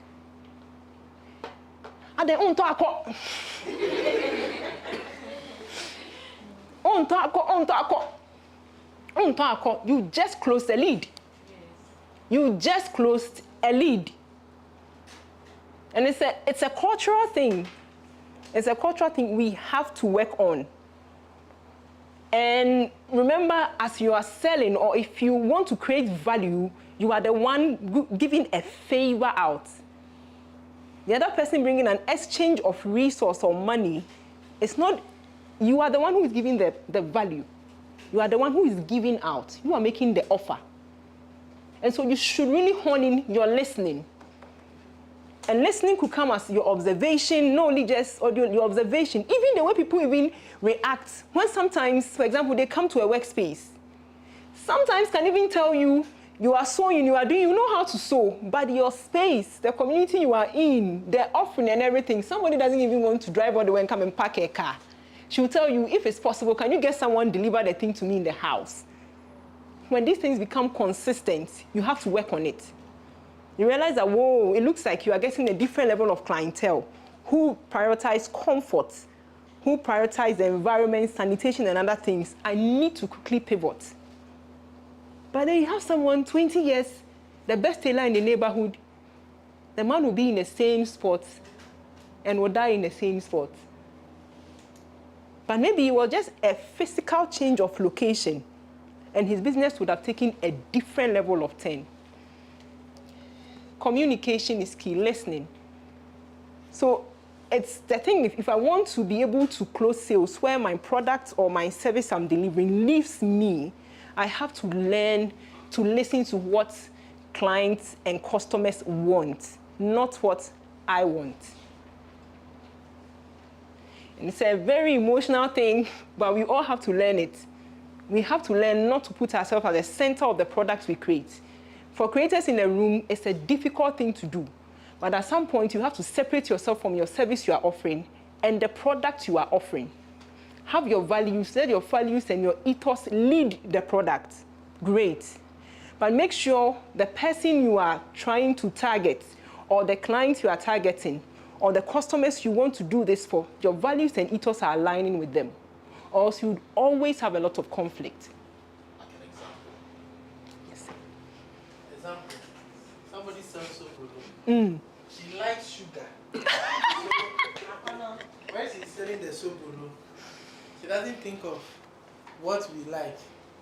By force, sugary soap. Martin. It's true. So this is an example. Some of them, we want the soap without sugar. Without sugar. I think I mentioned that already. You see, but she likes it sweet. The sweet customers are more. So we are not the sweet customers. They don't value us. Hey, Bacho, there's so much seller, please. You are here. So provided for them, but our major company, we are taking this campaign. We are becoming health conscious, so please provide for us also. I have a commission for you. Thank you so much. Yes, we will agree. The products, we want the products, we will pay. Adding to it, it's expensive. We will pay, don't worry. Take the sugar out and reduce the price. How about If that? I take the sugar out, the drink itself is bitter. You cannot take it without it. No, we still You need a sweetener. want it like Agbebe. we want it like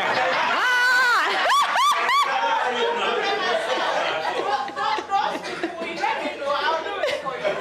Do it for us. Please, this is a perfect and very good example. Please do it for us. These customers are more. No, but you have to prioritize us. We will buy more. Wait till we there. You buy, Yes. So with that, also listening. That is really listening. And it will shock you with this example we gave you later find out that there might even be a market, a huge market for her, which she hasn't explored. And that's it for a lot of businesses. That sometimes when we're able to map out a particular niche of markets, we become so comfortable in that market niche that when there are other offers coming, or someone comes out, wow, I like the bag, but your leather is cheap. And then you flare up. What's I say? You flare up, you be like, hey, are they on to aqua? Are they? Menya Versace what? Like you said, I think the beta sobolo would have a huge demand because culturally we have people who like to take one top before they take their food. You have a point too. Yeah. So as a replacement. Some people who like to take something like that. Something bitter. Bitter, but not alcoholic. Right. We can explore that too. Let's explore. Let's explore. So I'll put it in some, like a wine bottle. That will be in a regular bottle. Yeah. We can explore that. We have to explore that. We will explore. He understands. Like I'm saying, so we can explore that area for microbial. Yes, we can explore. We know that it's microbial business. Yes. So just. We supply free bitter soup. I'm number one. I'm taking. I'm part of it. I'm part of it. We want sweet. When we are with the dodo. Then the sweetener will belong to Sobi. When we are with the dodo, we better. Anyway, so communication is very key when it comes to listening. So we should cultivate the culture of listening. And I think he emphasized on this on so much. I was like, wow, he's really hitting on this in different avenues. And he was basically telling you, pay attention to the economy. If you are able to do that, you just transfer that same skill set into running a business. And I like the way he pivoted in the presentation because he was like, if all the things he was teaching, you're able to do them for yourself individually. Those are the same skills you transfer when you start a business or you pivot to become an entrepreneur. It's not anything different. Listening is key. Listen, especially if you are starting first, second year, listen. It helps you work on your product development.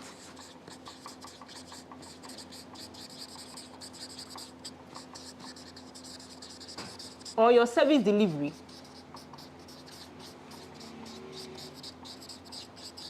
We have a lot of laundry companies in the room.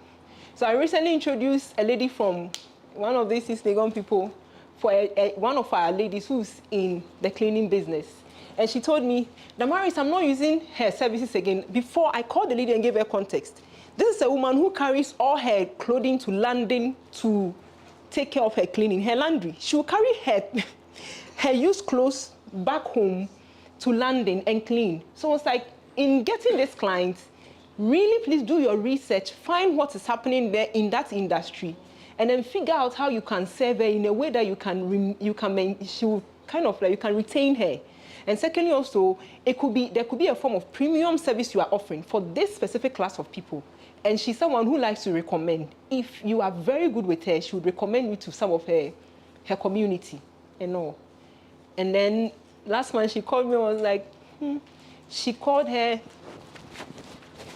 She would often give feedback. She's someone who's very good at giving feedback on the service you offer her. And she was like, she called and then was like, there was an aspect of the laundry who didn't go well for her. And it has to even do with smells, scents, fragrances. And when that was done, Bad ones or weird ones? I think it was good, but then there's a way she wanted her fragrances to be. And it didn't go that way. And apparently, another company in East Legon has grabbed her already. So as this lady told me, she came back from London, we were just speaking, I was like, So I was just trying to reconnect the lady into her circle again, find a way to get her. Like, I know you are back, you'll be staying for a while, you need someone to do your laundry. She was like, oh, no, she got a new laundry company already. Like, they've come home, clean all their beds and beddings and all of that, she's done. I was like, oh, she lost her. Far gone. She was far gone. She lost her. So after recommendation that was a recommendation. Recommendation was given. She tested the service for the first time. It was good. There was a sale made, but she was not able to retain the client. She was not able to retain the client. And I'm even mixing all my presentation together, but let's flow. As is flowing. Let's flow. And that's also another core challenge in Ghana. We are not consistent, especially in the service industry. We are not consistent. We are not consistent. This selling thing is a thing of value and ethos. If you get it, people will be hooked on you. Customers will be hooked on you. Wherever you are, they will come to you to get what you have. To be able to convert someone's desire into them putting their hands in their pockets means you've established trust. And the moment you are able to maintain that trust consistently, wherever you are, they will come. I had people order food from Tamale on planes to Accra. I heard that. They said there's this Toza fee in Tamale. People order. I heard that food also in Accra. People order from Accra to Kumasi. It's a thing of trust. And building trust, we mentioned the first key thing is listening. Listening sometimes will not only come from taking feedback. Listening sometimes will come in doing extensive research. We spoke about that extensively under marketing. So we are not going to go into that again. But especially in your industry, really taking pains to really research and then understand what is really happening. Where are the gaps? Where are the lapses with these big companies? What can we take advantage of? And I'm sure probably you've done all of that, because to launch an app and do all of this level of investment, you must have probably hired some professional consultants to do some of the very key groundwork for you. So if you are making moves, you are making moves that you know will sell. You are not making 50-50 chance moves, which is another challenge in Ghana. People will do big things, will invest things in the end process of the product, but will not invest in the product development. So nice products will come on market. So much noise about it. After 6 months, it's gone. It disappears. Was not able to retain, was not able to establish value premises for people to continually be hooked on it. It disappears. It's an app, somebody subscribes 1 or 2, they cancel.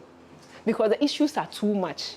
Product development, service delivery issues related to it were not properly done. So you have a solid foundation. The thing that the person would have complained about the next 3 months, you will know it when you are piloting, and then when you hire technical professionals to take care of issues related to it then. So when you are going out there, you have expectations of things to hear. And some of them, you have solved them already. Listening is important. So then if you know, there are some things, there's a company, I'm a technical partner of Exo Africa Creative Group. I'm sure some of you are on that very number. And I have shares in it. I happen to handle most of the corporate engagement. And as part of how I came in, I'm supposed to also handle, when it comes to its partnerships and building clientele base for the organization. Now, because we have extensively understood the creative art industry on the continent, the supply chain, from cotton to dye, how it works on the continent, countries that are major producers, what are policymakers saying currently, what is happening across board, we get it. So when we go for exhibitions, I'm the one who usually goes. And I sell everything they have. Nothing comes home. I'll give you the history behind the product. I'll receive you and give you the value of the company, why you should purchase, and how we can also manage logistics issues. If you want more orders from Ghana, how we can map that out for you. We receive you well. We help you kind of understand what we are selling. If you don't know it, we give you the value, the comfort, what you are going to get, the pains, how it solves your pains. Because when we go, you might not get it in your country for a while. Before I go into the city, I find a price point in that city for my product. So then I tell you, maybe it's $50 in Kigali. We are selling for you at $20. You might as well buy 10 of them. Buy 10, because the thing is, when we leave, unless you want us to kind of work on the shipping for you, which we are going to do as a group consignment, you might not get it again. And all of these things, we're able to do that because we paid attention to listening, and a part of listening is also research.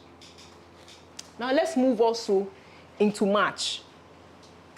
Now, after we have data, what do we do with data? Now, we are moving into selling, oh. So follow me. What do we do with data? When you have information on a product, maybe this was not done well, this or this, what do you do with that? This is one of the core reasons why I would take out money to buy from brand A and not buy from brand B. The thing is, today I come, there's a challenge. The tailors and designers in the house. I tell you, this and that and that and that is not she no. And then because you've overworked yourself, we talk about collaboration here. The business, you are the accountant. You are the social media manager. You are the one handling posting, corporates, getting business lead, everything. You can't, and the fashion people here, just get this and please add this to some things you're there, creatives. You can't be fully creative when you are managing full corporates. Because I'm also part of a company like that, I can really understand. You have to let people do what they are best at doing. He's talking about that. And focus on your production unit and designing. So you find the person, you go to the person's place and you want to engage on a corporate human resource level. And she's pissed off. She is and it's not because she's angry at you. She is cranky because she's been oversewing the whole night. She's not slept. And she's not having a corporate person who is handling human resource and clientele, who is supposed to go online, engage clients, make them feel comfortable, build relationship with them, build trust, because dressing, clothing is one of the spaces that you need to build a lot of trust. She handles everything. So the person comes the first time, she's not going to come again because she is put off. Like, you are carrying the whole burden of the business on you. Now, if things are really picking up, let people who are good at the things they do in your business do that. So then you can really relax, focus on your creativity. When there's an issue, they can call you from the production room to come and say, I can do X, Y, Z for you to have it changed. But because you are carrying every problem of the business, people come and you don't want to engage anybody. And yet you are the one who is handling the customer service for the company. And you are the first point of contact everybody has to deal with. And people go about saying you are snobbish, she can sew, she's snobbish, she doesn't know how to take feedback. But then it has to do with the fact that you are having a very poor mental health balance and work balance. That's your problem. So you are not able to take feedback and translate it. That's also another core reason why businesses don't grow. Because we are not selling. Why are we not selling? We are not able to match. Because the first time when a client comes, a lot of times, I call that period is the period of testing. Most people at the first time of their patronizing of your business or picking money to buy, they want to test and establish trust. That very time is crucial. We'll talk about follow-up. That is very crucial. And so if you are not able to kind of build a match and then from there solidify the relationship and build trust, you realize that that very perception the person or the client carries away about you, it stays. Or the experience they had about you, it stays. Please, is there a question? Yes, please. Fashion for no. I've heard the name of the fashion people. Let's say I'm a new student. I just finished a fashion school recently. How can I go all about this? Hiring people to do this, do that, do that. I just started. You're a startup. So Yes. So how can I go about it? Okay.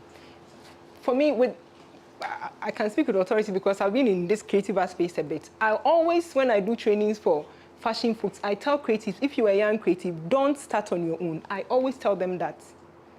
Because most fashion schools do a little bit of business management training and a little bit of handling corporate. It is not properly taught. It is now that spaces like INME Global, the hubs around are taking on that. So when I meet someone who is selling fashion, I said that, hey, find spaces like Hyperspace, spaces like INME Global, spaces like the government of Ghana, the NIEP is running programs for youth development, find spaces like that. There are a number of hubs in Accra that offer business development training support. Find some of them and do on the side so that you can understand managing clientele, even hiring, onboarding people you hire. Maybe if you have the opportunity to bring people on board your business, there's a way you sow, the next person doesn't sow the way you sow. There's a way you want things to be done in your business space. The person that's how most of our madams can't retain clients, they can't retain workers. No onboarding. Somebody recommended the person, boom, the person is in your workspace. No value conversation, no work culture, nothing. So now the person is doing her work the way she knows how to do her work. Right. One cheli bibia, the onu no de aba wage memu no oye. No rules, no formal contract. You don't tell the person about your ethos and your values in a space. What are your dreams and your ambitions as a business? Where are you going? So that the person knows that me no mess now have 5 hours now to now dinko concern. Because you understand where I'm going as a business. So me 1 minute bia na I will spend no. Me dey me bibi. Ti no oba edwuma mu ho na ye ko concern ya uja ko concern no ofie. Ya pon anu akoto aso ofie. What you say? Me, that's advice I give. That if you are a young startup, the moment you finish fashion school, find an established fashion brand, affiliate, and even if you are not able to do this business development training, learn and go there and be very intentional about learning. And by God's grace in Ghana, GIZ, the MasterCard Foundation, and several organizations have really supported some brands to be well established in Ghana now, in Accra. Probably have to look for some of the names and share. And some of them taking interns. Which you can actually do. And as you do some of these things, it helps you understand the corporate perspective. After that, probably 1 year working with some of these brands, you will get to know if you're a business owner. You'll get to know if it will be good for you if you work under somebody. You figure those things out. The reason why most of us don't get successful at the trade of creative in the creative art industry is that we jump into I want to own my own business very too quickly. Yeah, too early. Very, very too early, with no information and no skill set how to go about that. Thank God for spaces like INME Global and the rest too. And thank God you are here. So then at least you have a space where the things that are gaps and laps in the industry, you can learn them, standardize, and you grow and you go. Another thing I would say is that if you also have the courage and confidence to step out on your own without sitting under anybody to kind of learn the things that is required of you, you might not be able to hire, but then you can collaborate. You can collaborate and pay in kind. In what kind? In kind by sewing. So maybe me a technical, maybe like, oh, Miss Damaris, I want to do X, Y, Z for me. Every month I'll sew 10 dresses. You're like, praise the Lord. Praise the Lord. What is the value of 10 dresses? Okay, it's worth what I'm going to do for you. Okay, we are good to go. We sign a deal. Everybody's okay. I do my part. You expect me to do your part. Every month we do reviews. How is X going, Y going? You focus on your creation. For example, batik and tie and dye. You can't do, like we do that in our space. You can't be doing that and managing your social media handle. It can't work. Especially if you have orders flowing through. You can't handle the two together.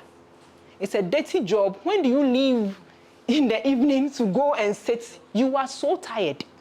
You are beaten up, you are tired. You are so tired to think of going to reply to somebody's message on WhatsApp is difficult. You want to share something? Oh, okay. So,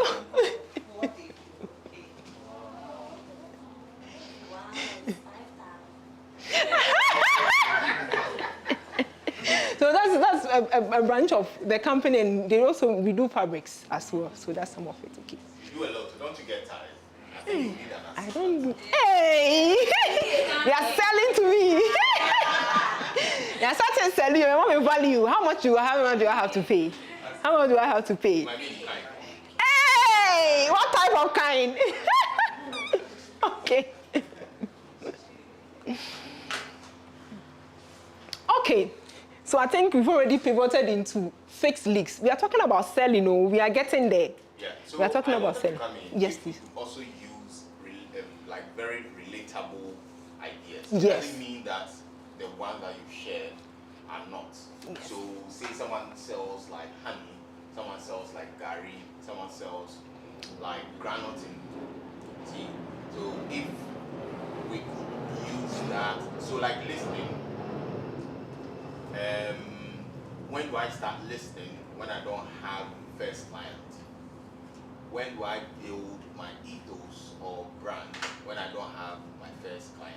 And if I'm selling something like honey and it's pure and he sells honey and it's equally pure, how do I position?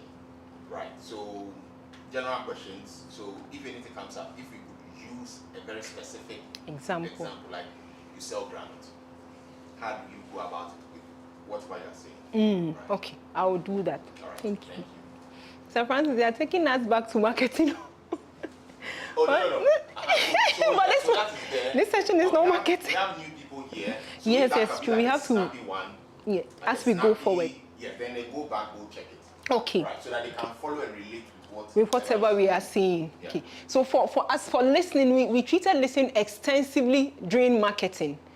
And then we spoke about like type of research online, all the ones you can do, leads and all that. So for some people in the room, listening, the aspect of listening, which is now like not captured as maybe research or not captured as like, initial like, market analysis or it's captured here as listening. But that extensively has been treated. So as you're saying, I'll give examples which will really relate. So then we can actually follow through as we go on. So communication for selling is very key. Now we pivot, I've already pivoted into talking about like managing leaks. Example is what I gave of how if you don't have the capacity to handle your first time leads, let somebody else who has the capacity do that for you. And we have to learn that in the room because you meet a lot of people who have beautiful, good products, but can't help people or can't push people to commit to buy. It's a lot of us. How many of us have that challenge? How many of us have that challenge? A number of products you find which are not successful is because we are not able to commit people to buy. And that is you are not able to help them trust your product or your service or even yourself to be able to buy the product you have in hand. So that's a few things or a few principles I think you should really like pay attention to if you really want to be able to push people to trust your product or service or commit them or push them to buy whatever you are offering. Number one is to create awareness. I think even that we did a lot of that extensively under marketing also, which is a lot to do with marketing. We can't really underemphasize that. It's very important. I think I mentioned that you have to have a unique product. You have to really get to the point where you know exactly what type of gari are you selling. And if it's gari I'm selling, where is my cassava coming from? Where do we even manufacture my cassava? Right. So I think we call that your value chain processes. And those things can really help you tease out a value proposition. For us, we did that here. We did that as a workbook where people were able to look at their value chain processes. And they were able to figure out, this is the value I'm offering because when I look at my processes, this is what makes me unique than the next business in the same industry. It's very important. Awareness also, I will tie awareness also to status and perception. Status and perception. And for those of us in this room who are especially in the food and beauty industry, if you think fashion, if you think you don't have the capacity, the strength, you are just not cool, you are not okay, let someone who can really give you a very great image represent you when it comes to customer service. Don't force yourself to be there. I had a privilege to meet this woman when I started like taking on this role, supporting this creative art in a company. And I met this African woman. She looked at me up and down and said, "You're represented as a company. You speak so well. You have paid value to me, but nothing on you shows value." I felt so embarrassed. The woman looked at me and said, "You speak so well. You've paid value to me, but nothing on you shows value. So what you want me to sow with the company?" I'll never forget it. I was so embarrassed. "You want me to sow with the company? This?" I don't think so. I don't think so. And sometimes it's not even the dress. It's just you are all over the place. You are just so tired. You've been sewing for 12, 13 hours of the night. You get up and you pack and say, "Bam, bam, bam, bam, you're going for an event." I mean, you're wearing something you made, but your makeup, your styling, your confidence, you are tired.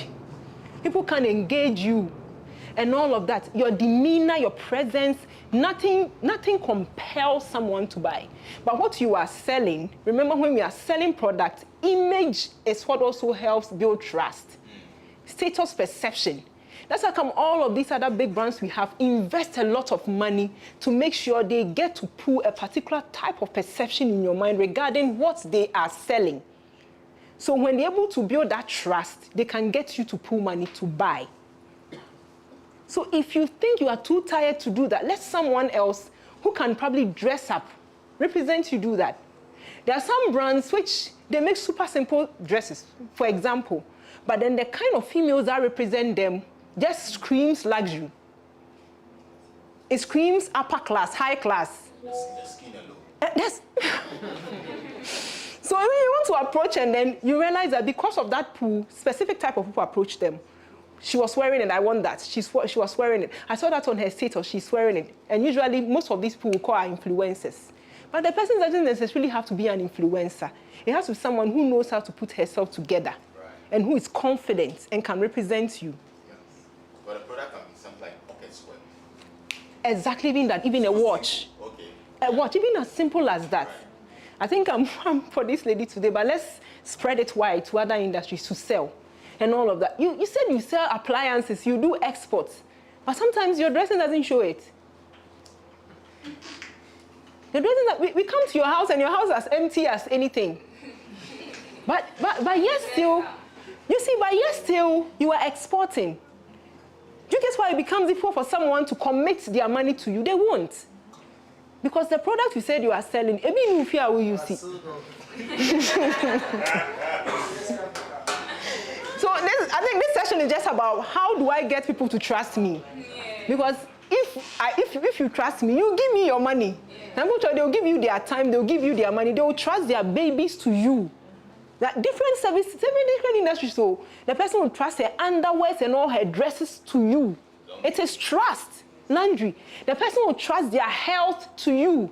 Pharmaceuticals, detergents. I will trust that I use your soap and stuff. I won't have issues with my clothes. All of these things, it is a thing of trust. If I trust you, I will give you my money, I will give you my time, and I'll pay attention to you. If I don't trust you, I won't even give. If you're not reminded, I just move on and all of that and stuff. You have to build trust. Please, I hope. Genuine trust. To build that, to lure people into that space for them. And again, if you do that, you can't retain. Right. At the end of the day, you cannot retain. So if you realize, we are still talking about communication. We have hated on quality. We have hated even on competitors in a process. We have hated also on markets. As we have been navigating this conversation, create awareness, build the interest. Build interest is very important. If people know you, move it to the next step of desire. And I think that's, we can't even underemphasize value proposition. You have to hint on your value. You have to be consistent with your brand. You have to be consistent with your brand so then you can pitch desire. Consistently, you show up today, you are looking a particular way. It is beautiful, all put together. The next day, the same thing. The next day, madam, excuse me, who does your clothes for you? I see you've been posting these electrical appliances on your social media all the time. Can I get one? It was mentioned, who do they know you for? You can consistently pitch that for a business, and the business will be known for a specific thing. Some of the starting points of building trust. So then you're able to pitch desire and interest. To have people remove their money to buy from you. And all of these things here listed, just also I add, if you go for an exhibition or an event, which you have a few minutes, you should be able to embody all of these things in a few minutes to have someone buy. And that's something I had to learn. So then in that few minutes, I will have you buy before you leave and establish the contact for us to do business with you when we leave your country and we are in Ghana. But it takes some years to get this done. It's not like, and some people are naturally born with that. Some people can naturally move people to take monies out of their pockets to buy things. And sometimes it can be a hoax, it can be a lie, but they can, they naturally have the flair of charm and get you to build trust. And I think it's a thing that men naturally have. They're very good at pitching themselves. Men are very great. So That's all I like. Casually, they are young. yeah, casually. But then you can translate that into business, really. Men naturally have, majority of men naturally have that. They're able to persuade women to follow them for life. Yeah. It's a big thing. Ampo. Hey, you are really true about that, though. Ampo. The young more than that. Someone will lead you into some gravy. It's interesting. Consideration. That is a place where the individual or the client you have gotten has to make a decision. Do I buy or do I not buy? Do I want to buy from her or do I not want to buy from her? What makes your unique your brand so unique that they make the decision, I want to buy? And here is where different aspects of marketing comes in.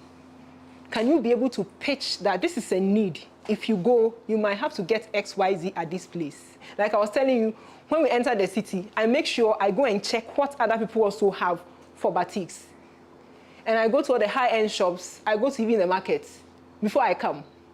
So when I come in, I fly in quite early. I go and do my rounds. I'm like, hey, it's in Africa. I should be comfortable. Go to the market and do my thing. And then I come here, Kilimani, we are selling it. But they are selling at Kilimani at this. I behave like I'm from there. Are you from here? No, I'm not from here. I'm a Ghanaian. And then you are saying, you go to Kilimani. Have you Kilimani is selling at, and if you don't buy, I'll come and buy it tomorrow. It will be finished. I'm just being honest with you. Have you seen or see the video on my phone? You see what we had here? There's no, you see people making calls, women. Some people will say, can you send me money? I need money. I need to get something now. I have to get that right now. And then you're able to close the deal and there's a purchase. That's like when you have a few minutes to close some deals. And some deals are like that. You have to close them instantly. And I find that some of those deals that I'm able to close very quickly, those people give me a lot of different leads. There are people in that same space, as we've had the opportunity as a brand, is opening so many doors, and some of them we've worked for 2 years. They literally will let us buy bags and sacks of clothes, and they make things within the company's production space, and then they ship to them in their country. It is trust. Some of them will carry monies in envelopes, give them to individuals, and bring down to Ghana. Hey, we want you to give it to her, and then they do XYZ for me. We'll find a pilot coming, you give it to them, and they bring. It's trust. Because you were able to pitch them to consider, make a final decision. That is very crucial. And that will be based on your awareness, your ability to have pitch interest. So do not underestimate the little things you have to put in your business to position your business. It's not everything that might probably have been the devil at work. Maybe it might have been the way you are positioning your business. That's why it is not, nobody has trust in you to buy from you. Products from China, I do retail from, it's all over the place. How about saving a bit of money and having a few samples of the products in Ghana? So one day you go, like, I'm doing an open, come and do an open, come around, we are just having some drinks, come and check appliances, pass through. Check appliances we have around and know pricing, if you want to place an order and all of that. You establish the trust. And then when the person comes to that place, they begin to consider, do I want to buy from this person? Do I want to? If at that time you have been consistent at posting, maybe for 1 year, the person has seen you've been posting for over a year, over and over and over, you've been consistent at the level of interest, the person will now come and say, Philly, products, yeah, good, don't know me who on social media, and I'm in Tobino. Charlie, let me push in part payments, not order be bremi. You just close the deal. Please, do you understand? So that's also very important. And then you push action. Action is much more dependent on us. I would say, and I think I mentioned that initially, that she should have closed her deal by naming her price and probably even pitching a discount point, which will push us to buy. Our culture is such that it's a culture where people are, you find the Ghanaian culture, we are not very upfront and straightforward. And most people do business with that. A lot of people go into meetings and they don't close deals. They leave deals open. They leave deals open without asking, you finish your pages and you connect with the person, you relate and all of that. You know, you never say, so how many pieces do you want to buy? Or no, that, can I reserve some 3 or 4 for you? When do you want to pick up? And all of that. We have very good payment platforms that you don't even have to worry I'm going to withdraw money for me. I take cards. I'll come to that also very quickly, and all of that. You don't close the deal, and then you leave. That lean time you have, you leave, and the person is not able to make a decision. Take action. Take action. I find that anytime I've had to run deals for the organization, I take action. It works. Because you push people to make decisions. You push them to make, oh, I won't buy today, I'll buy tomorrow. Oh, like maybe we should wait next month, I'll come by and then purchase.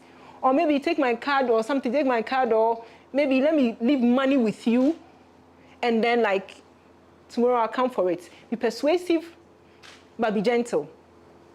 Make suggestions. You are suggesting, but then you are being very strategic.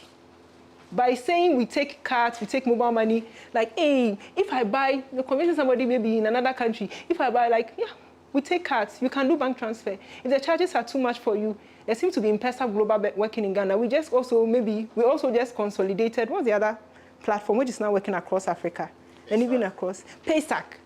Very simple, it's secure, Paystack is secure, you don't have to worry. Let me show you, I'll send you the process right away, you can send your money. You close the deal. You close the deal.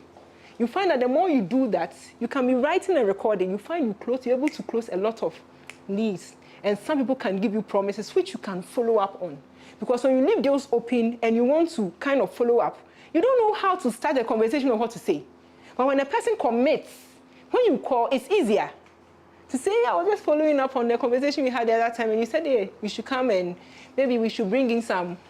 Say, okay, cool. Maybe check in out, I will send you the money and all of that and stuff. When do I get mine? The product is ready.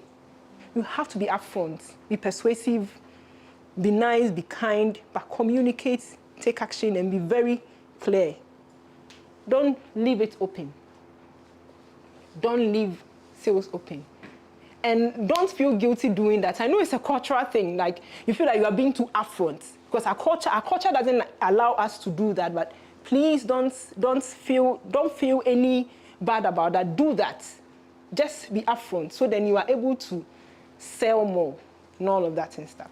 So what happens if the person doesn't have money? Does it mean that it is smart to also give your product, say like you sell Gary or honey, and be like, okay, look, you don't have money, I can give you the loans are free, you want to buy. Is it a smart thing to do? It depends on the context. In some contexts, you can do that. Relationship with bills? Yes. Okay. Yes, in some contexts, you can do that. Yes, please, you can ask your question. Okay, so I have a practical example. Okay. So there's this lady friend who is a content creator. Got to know that I'm into clothing, and then like if you want a smart casual to go out, anything. So she recommended this guy from UPSA. Then he asked what I have for his girlfriend. They are going on a dinner date. I forwarded, and then he said he was going to get back to me since the girl has to choose from the options. He came and found one, and then all he could say was that I should reserve it. When he's ready, he will come for it. At that moment, I didn't know what to do, so what I told him was that you have to make half payment for me to reserve it. And he got angry. Since then, he ghosted me. I mean, did I handle it well? Well, I could. Yes, you can go ahead. Yeah, you could have created demand around that. She gave an example of how something can run out. So you could have go like, that's the only stock you have, and you can be out by maybe the following day.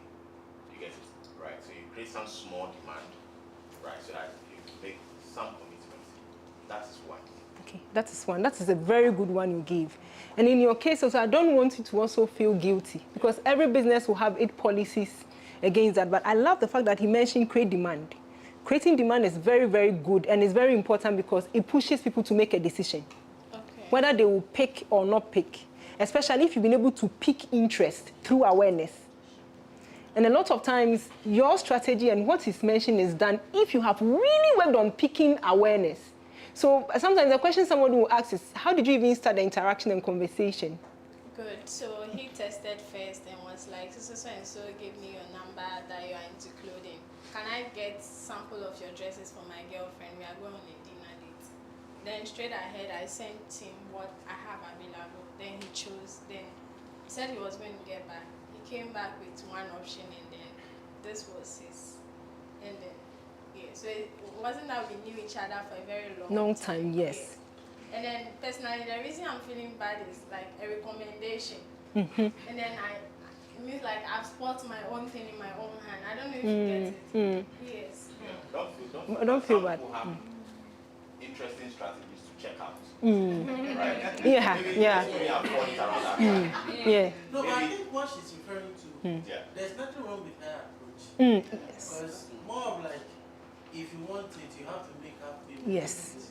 So once the person didn't get back to you, I mean the person did not want it. He didn't want it. No, yes. obviously he was like, he showed it that he said, wow, that means me asking for half payment for it to be reserved. Like, wow, me and how they like.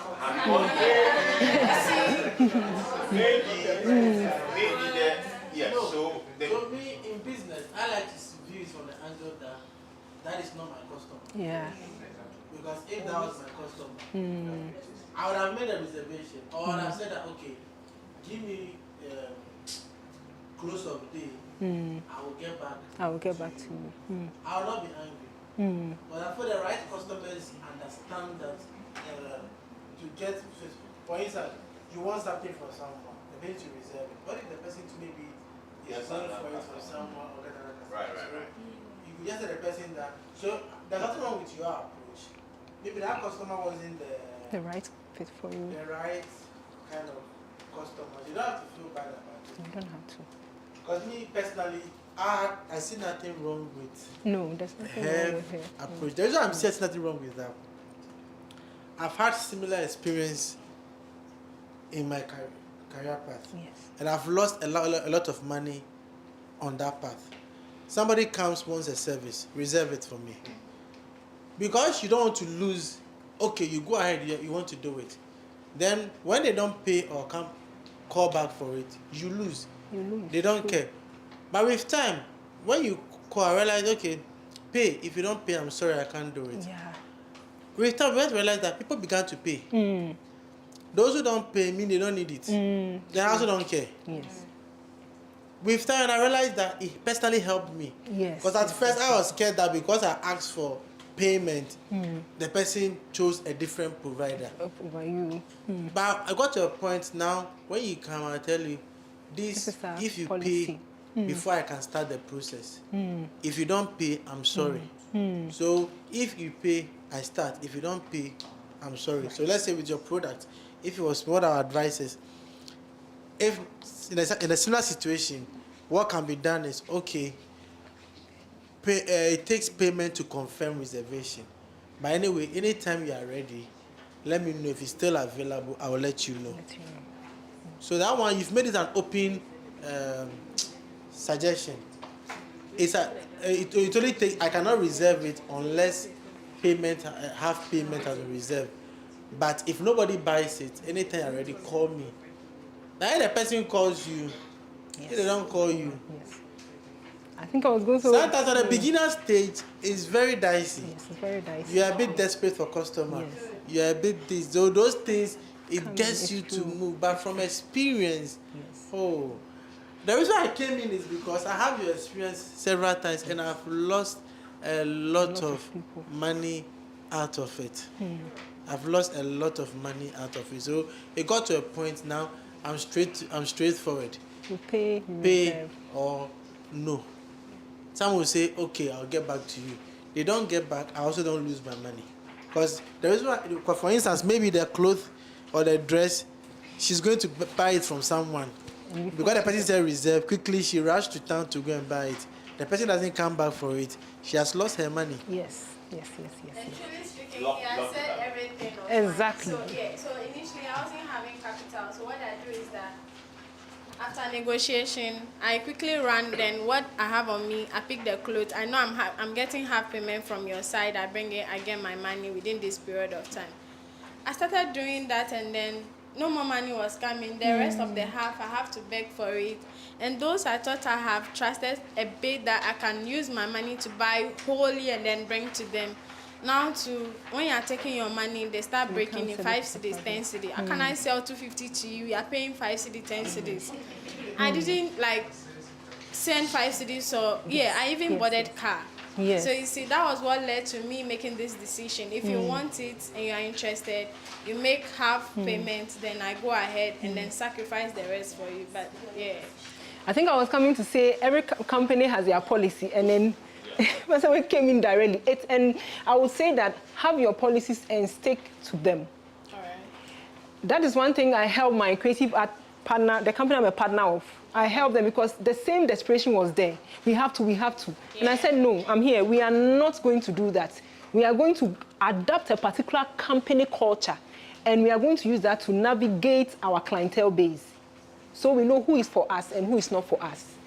And I told them from the beginning, not everybody is going to be for us. We want to do this and make money. A lot of investment has been made. Not everybody is going to be for us. And we are not targeting everyone. We have done the research. We've paid good money. We have navigated. We know where the market is. Let's tilt towards that. Let's not be desperate for everybody. Everybody is not for us. So I'll say that, as we said, it's have your policy. As he mentioned, have your policy, stick to it. And as he mentioned, with time, your own clients will begin to kind of evolve. You will create your own niche. You realize, oh, wow, these are my people.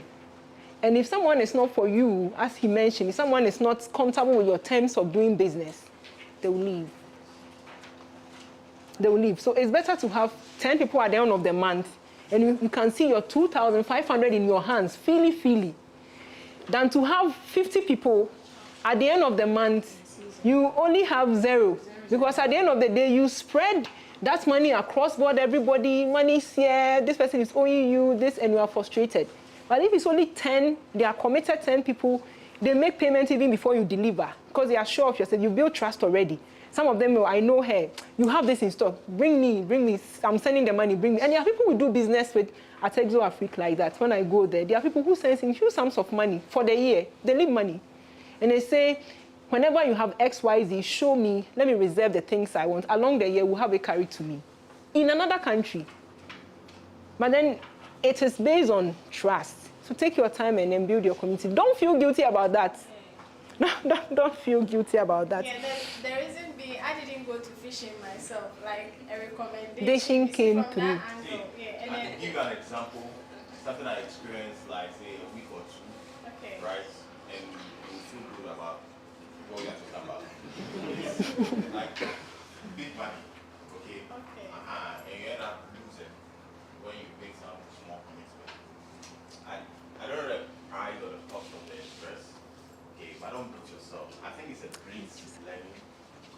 I'm sure very soon someone will even come and say they want like 10 of that. And if you are not firm with your policy, you will even go ahead and go and consolidate money. Okay, so this one is just something small, okay, to prevent something that is bigger than this one. And what she say, you know, she feel bad for saying that to the person. Maybe should have told the person, okay. Then the next day, somebody asks for, they say, like somebody asks, say, oh, what do you have for me? Like I have a date, what do you have for me? I showed your dress, like the one you picked, to them. Then you have chosen it. Are you going to buy it now? I should give it to them. So the small thing is that, no. So the small thing is that she doesn't own the product. And she needed to secure it somewhere. So if you want to buy it, she has a way, she would have to get some part of it from you, okay, as commitment, okay? If you change your mind, if she secures it from the supplier, and you change your mind, it means that her money is locked. Of course, you can sell it later and make back her money, okay? But instead of locking her money with what you wanted to buy, she could probably put it in something else that maybe Amma or Kofi could buy. Okay, so basically. And you see the approach you mentioned, right? Many people are using it now. Oh, this is the last unit we have available. So if you want it, act fast. It makes it sound like a desperate form of marketing. Many people are using it. This is the last unit we have available. They are creating demand. So what our advice is, the beginner syndrome, like this kind of challenges, you face it from the beginning. With time, you realize, see, my policy is my policy. If you already have the thing, fine. If you don't have it, you have to go somewhere to get it. You demand for your... So like a polite answer, okay, well noted, it will be reserved, but kindly note that it's not confirmed, it's not guaranteed. Because anybody who comes to buy it will be sold to the person. So in case later you want it and it's not available, don't be offended. Straight away, the person knows that if I truly want it, then I'll make a reservation. But if I don't make the commitment, if I come back and I'm told it's not available, it's not available. That's why I give you the scenario that what I did that helped me was, now if a customer calls me for a service, I tell them, please, either you pay or I can't do it. Or some will say, Francis, go ahead and do it. With those I have a good rapport with, my next policy is, it's not refundable.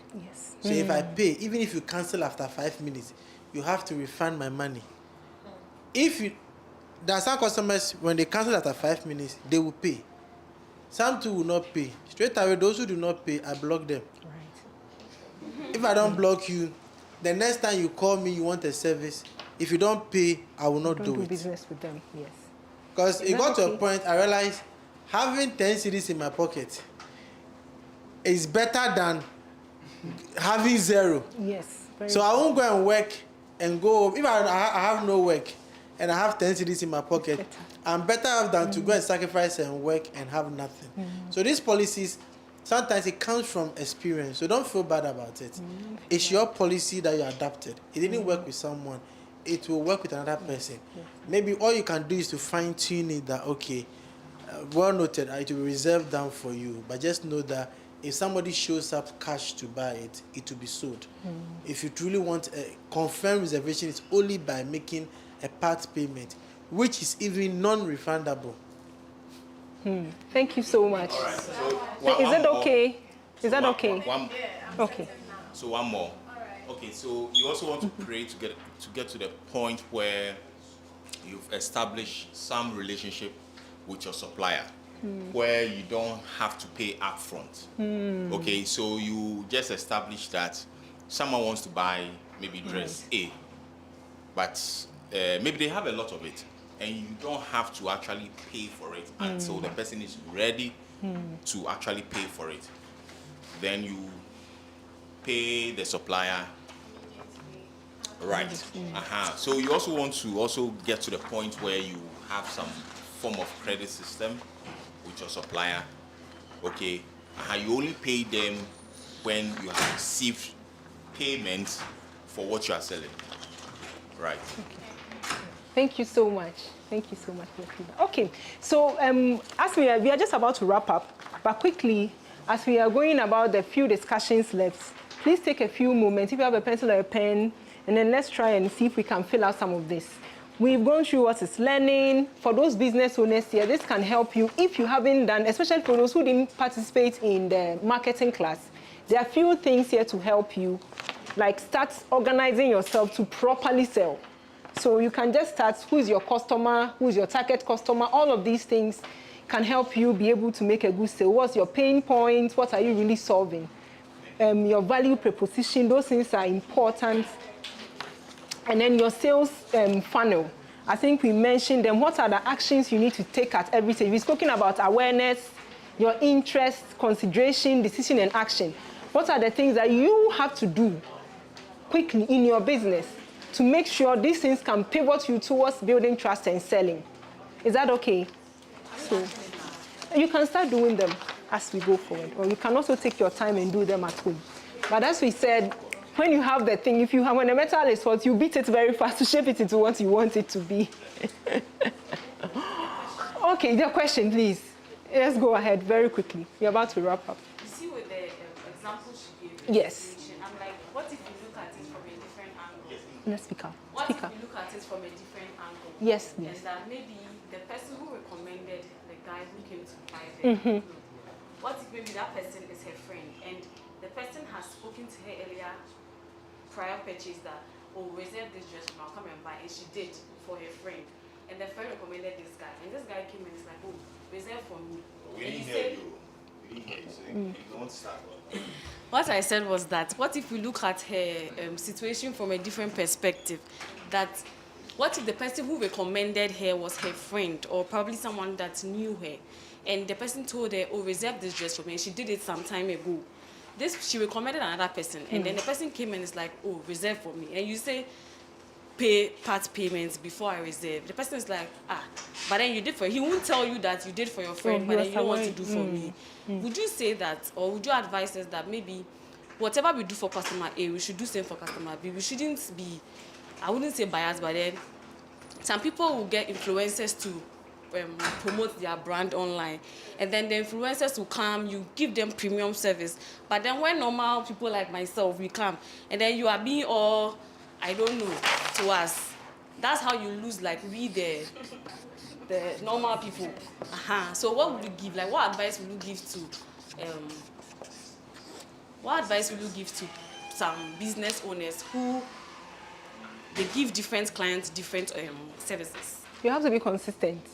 I think we've mentioned that over and over and over. You have to be consistent across board. So then, whatever thing the social media influencer will go and say online, it's exactly what somebody else behind the scenes will say they experienced. Please, is that okay? Yes, please. I would like to add something to what she Okay. Hold on a second. I have a customer. What do you sell? What do you do? I sell utensils. Utensils. Okay. Yes. She moved recently to Mankesim. So last week she called me.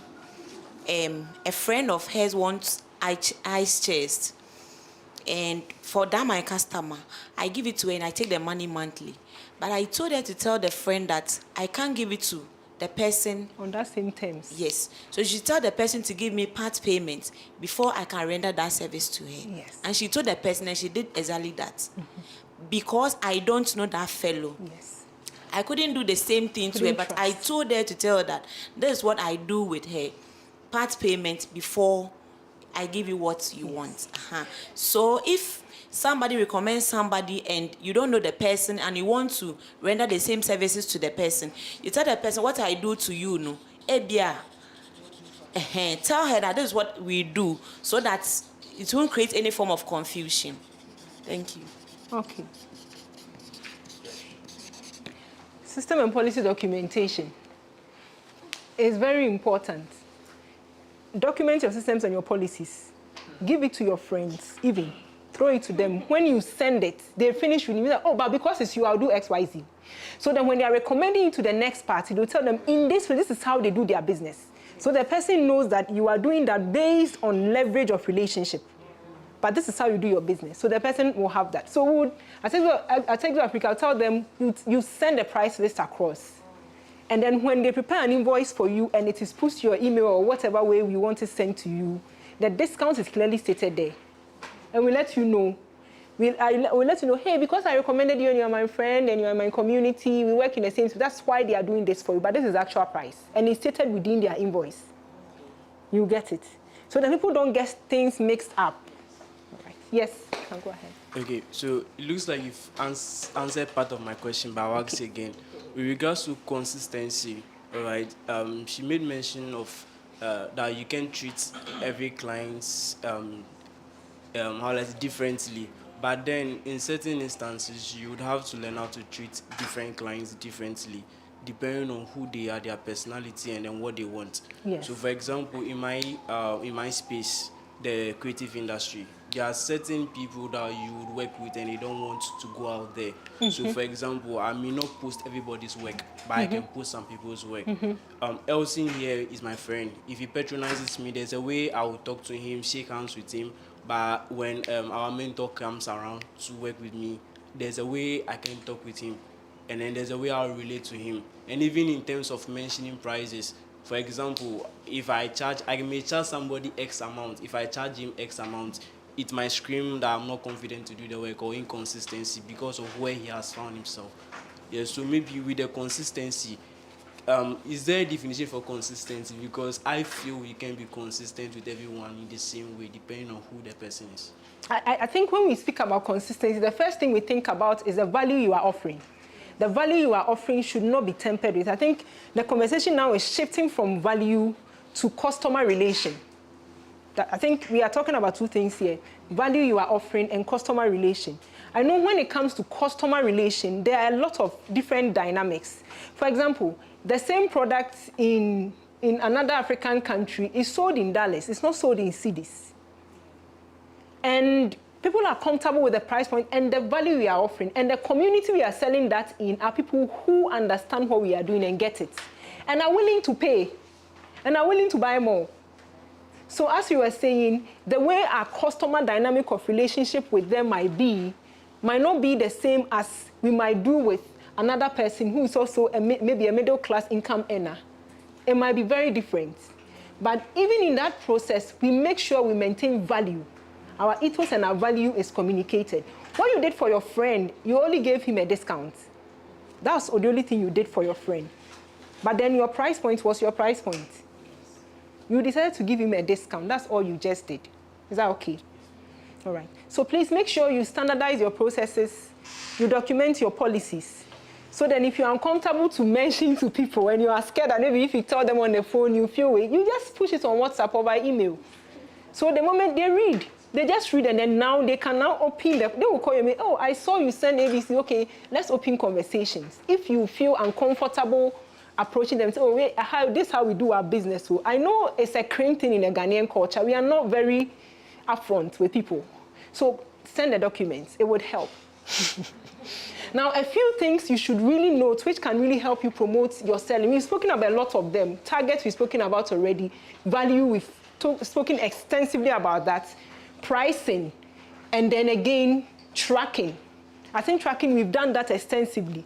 Retention, feedback, but then let's hinge a bit on pricing so then we can move forward. And I think some of the examples we've given here can pitch points. A lot of times, I would say that sometimes your market can actually determine the value of price. And I think during the marketing time, that kept coming up here and there. How do I price my product? I would say that look at the market niche you have. And then also, I think we mentioned here also during marketing that look at the value you are offering. And then look at the response to the value that you are offering. Do you understand? The response you are getting from the people. Sometimes you can read the room and realize I have to pivot my price a bit. And it will sell. It will sell there and there. It will sell there and there, even if you pivot your price. Because number one, awareness has been created, desire has been created, there's a demand for it at once, it pivots. And the number of businesses do that.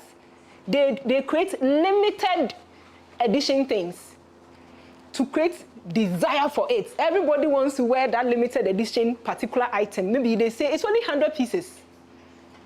When it's gone, it's gone. Maybe this particular gari or mix we do, we only produce it in certain months of the year. When it is gone, we will do it the next year again. And some people do that so they can sell. There are some products probably in their product chain, they don't repeat them often. They just make sure they maybe, if only 3 months in the year, they only sell them, they focus and sell them for only 3 months in a year. So then you can buy the stock you need for the year or for the next 6 months until they come again. It's another strategy to sell.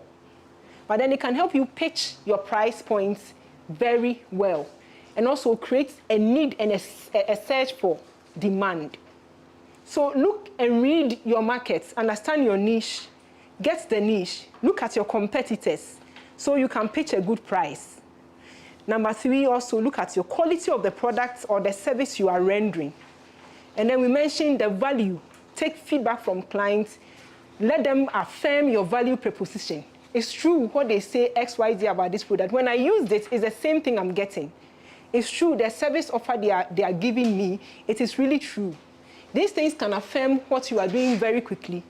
And when you pitch a price, people will not complain. They will buy. I'll give an example with snacks. I keep telling people who do snacks and have soaps that please have samples when you go for exhibitions and events. Have samples. The snacks have samples. Don't talk about, I have a nice snack, you will love it. Then, how much is it? It's 50 cedis, huh?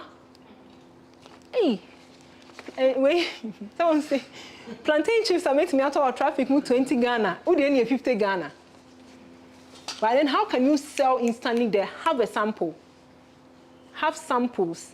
So as people come, you munch on, you talk about a product, you give them a sample. They say, oh, wow, how much is it? It's 50 cedis. At that point, the attention leaves the money. The attention is on the taste, the experience the person just got. The moment the experience is gotten, the person, boom, picks it. People in the service industry, in the service industry pick some very prominent people and offer services for them for free. It's a difficult thing I know to do in Ghana because sometimes your resource for starting business is small. But then we have to prioritize the process of piloting and sometimes giving out. So then as you do that, people can experience your service and make a decision to kind of also buy. And again, when you now mention your price, they will understand why they have to pay X for your product. And for some products, that is how you can be able to get to your market because the amount of explaining you do cannot actually get the person to trust you to give you their money. Especially in the food industry, people need to taste. It's not like the visuals that someone will see the dress she's wearing. And then the service industry, people need to experience the service. So plan campaigns where you get people to experience the service, not just any people, your targeted niche to experience the service. Like I was talking about the electronics and the products, household products from China. You have them and you have a drink up or something. Let people come around and then experience the products you have, see them, inspect. Guys like to play with gadgets. Do that. By the time people leave, some people will commit and say, oh, next month I'll let you buy X for me. I'll let you buy Y for me. So let's learn to create experiences so that can help us also put value on our price points. Because that's one of the core feedbacks we hear. We have businesses with great products, but they are not able to sell at the prices which will help them be able to make profits. And it's because people don't and have not experienced your product. And so they don't think there's enough value on it for them to invest their money in that. Please, is there any question? Very quickly, we are wrapping up.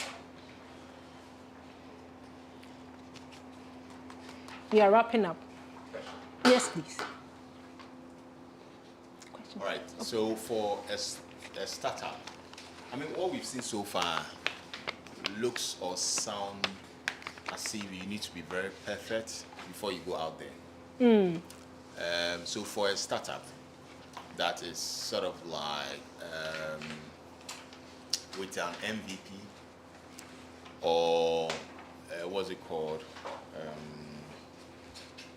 Starting small to learn, how do they also position themselves? Okay. In this same regard of getting experiences and all of that, or in general, with everything we've discussed? So, I mean, I think it's a process, and every business or every entity will get to the point where they've established all these that we are talking about. Yes. So, if you have what's it called, a good product, but it's not consistent yet. Like you are selling honey, and you are trying to test your packaging, right? You won't get it right from day one. From day one, right? Sure. You may start with maybe regular containers on the market because that's what is accessible, right? But you plan to get to a point where maybe you have a particular one from wherever you are going to get it from.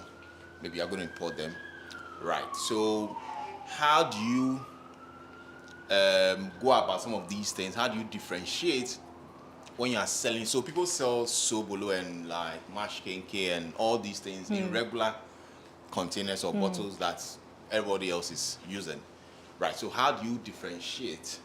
I'm using that as an example. So if you could, because most startups will not get it all right from day one. From so the how day do they manage themselves? Okay. Yeah.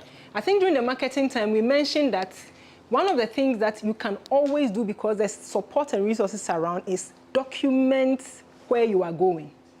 It's one of the first things you have to do. And I think we shared extensive documents with everybody on your vision, your value state, your mission, because that can really change your language. We spoke about one of the core things. If you're a small business, you are starting up, the first thing you work on is communication. It's key. You work on your language. You can easily even get a partner or an investor because now you can clearly communicate your vision. That is number one. And then again, when you are able to find your value proposition, write down how you want to describe your brand and all of that, you can clearly communicate to the graphic designer working on your colors, and you can say no to some things. And one thing I would say is that, you know, the whole point of we saying that we have to start small and so we can adapt excellence from the beginning is something we have to remove from ourselves. Right. Now, resources we need is available. Plantain Man is here. We saw his plantains in just a few months. We see the difference and drastic change in his brand. A lot of times it would have taken 2 years for some businesses to have gotten that point. It took a few months. We've seen her ice skincare became, when I joined, it was an idea she was sharing. It's about 6 months. It's changed. It's not been a slow process. For her also, we've seen how she's also pivoted with her soap making. She's pivoted so quickly. And no, I think it's having access to the right information, number one. Number two, organizing your thoughts and documenting your processes and what you want to do. And there's a lot of resources online. Places like this can help you pull all of those things together. Number three, also, being consistent on growth. Being consistent on growing. Today, you did it X, you take feedback, you correct it, and you do it better another time. You don't stay at one place, you grow. He spoke about how if you get comfortable, you won't go anywhere. So grow. So then, consistently, as a small business, you can pivot and be able to do well for yourself. But the whole point of giving excuses that, oh, I'm small, I'm now coming, so I'm not going to pay attention to my brand development. Do you know that you might have met your investor? He met someone, Plantain Man, he met someone in a meeting, and who asked him, how much do you need to set up your business? He couldn't answer, and I was like, guy, you have to go and work on your pitch. Because you never know where you are going to meet the person who might want to invest in your business. How much do you need to start your business? And it was like, he was taken aback and all of that and stuff. And all. And if by then you have properly documented your processes, this is my value chain. If I want to set up, well, this is how much I might need. When it comes to branding, so far, this is how much I have spent. When it comes to my production every month, this is how much I have spent. These are little things. These are not major things. So I don't want us to make these things look major. These are the basic things you can do in every business. So don't go about doing buying and selling and call that a business. And then you say, I'm running a business when you are just doing hustling. Talk about hustling. It's hustling. You are doing some hustle, pa movement. And you call that business. That is not a business. And he probably explained that for us. And that is not a business. It doesn't have systems, doesn't have processes. You don't have any clear vision. And no. So that mentality, please, I want you to remove that from your mind. And one thing I would say is that, as he mentioned, things are fast moving. Don't say you are starting something casually anymore. I tell people, don't do that. Don't waste your time. Start, but be intentional about growing. That is when you are building excellence and consistency. Be intentional. Don't just casually do about, he was talking about testing. Try. Try means you are taking a step towards it, and you are applying different things to it. If it doesn't work, you move to the next thing. But don't be like, oh, I'm starting small, so whatever happens, it's okay, and I'm sitting, I'll get there. When are you going to get there? When I don't want all of us to sit in that comfortable place he's talking about, that I'm a small business, and take away that small thing. Take away. Every vision is a seed, guys. Every vision is a seed. And for me, this is how I look at my visions. If I have a vision, I don't look at it just as a seed now. I look at it in its end. And what I do is that I begin to map out the processes to get to the end. If I'm seeing, for example, their business, I told them, you have 5 machines here. I'm seeing a factory of 200 machines in there. Now let's get and write that map out down on paper and paste it so we can all see. And let's now break down our processes, how we can achieve that 200 factory machine, which can employ X, Y, Z from across West Africa. That's what I told them we do. So then every day you are working towards, day by day, to achieve that. Don't treat your C's as trivial, or else you'd always continually give small results everywhere. You'll be so little everywhere you go. He creates an opportunity to have you in an exhibition. He could have given that slot to somebody else. He gives you the slot, and you take small thinking there. And then people come, they look at your product, oh, that is so nice. They pass, they go, they pass, they go, they pass, they go. And he's been addressing mindset and thinking.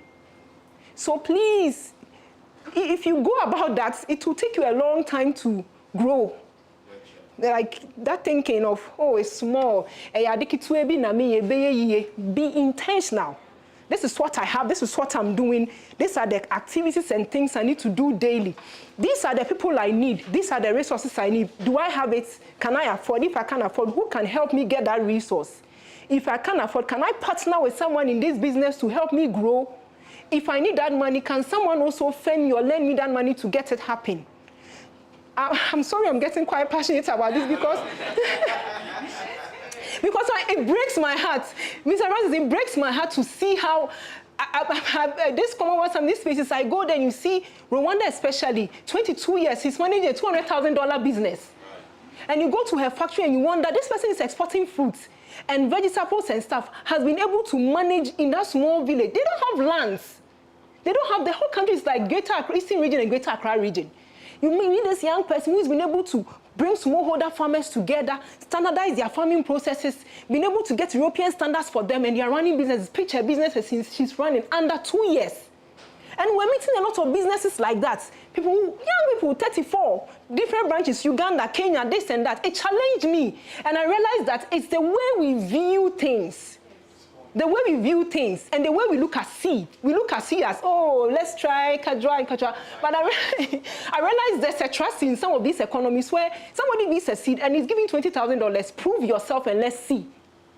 So if you're able to put your things together, you can meet someone who God can move and say, because you communicated well, I will invest so and so amount in your business. Let's see how it goes.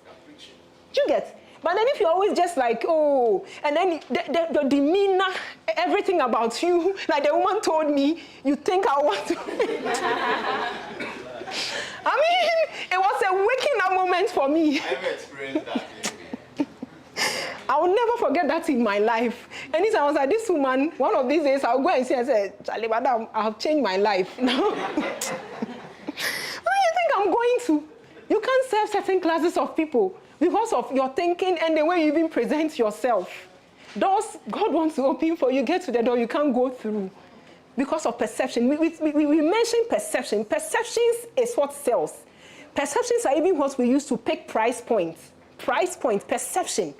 The way you are able to present the brand, present yourself, communicate, speak, the spaces where they see your business at. Some people say they can patronize that because they see African Union, they've invited you, go and sit and speak for youth in creative arts and all of that. People say, hey, this is your people. Can we patronize them? And you say, yeah, you can. It's a perception and then the way we are building what we are building for ourselves. So please, let's change our mindsets so that we can also have we can be able to build value. We mentioned that selling is establishing value for someone. If I can prove value for you, even some people, if they don't have money, they will go and look for the money. You know women, you know us. If we want something and the person has been able to prove value and we trust, wherever we will get the money, we will get and buy. Have that mindset that you will, in your businesses, in your service delivery, offer value. Just offer your value, and in a source of clarity, offer your value. When you offer value, people will pay for your value. Be clear on your communication, be clear on your pricing, be sure of your value, and be confident. Be confident in what you are selling. Be confident of your message.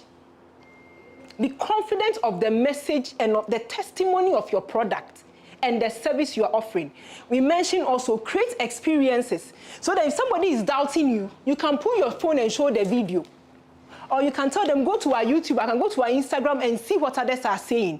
You'll be there and they will call, hey, I saw this medicine you gave me, hey, this one's scar is gone, I want it. Create experiences, be confident, be bold, clear in your communication and your messaging, take action, close deals. Don't let this our culture of like, our culture where like people are very uncertain, they are not sure as if they like you. Don't let that really affect the way you do business.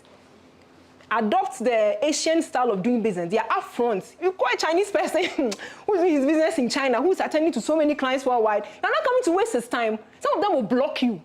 Like Papa was saying, he will block you. So then you get to know that when you come to him to do business, you are straightforward on what you want. He tells you his price and this, you move, boom, boom, boom, you go away. But we are saying in the process of that, build relationships and cultivate them, especially with people who do your first time buying to test you, build relationships so you can retain them.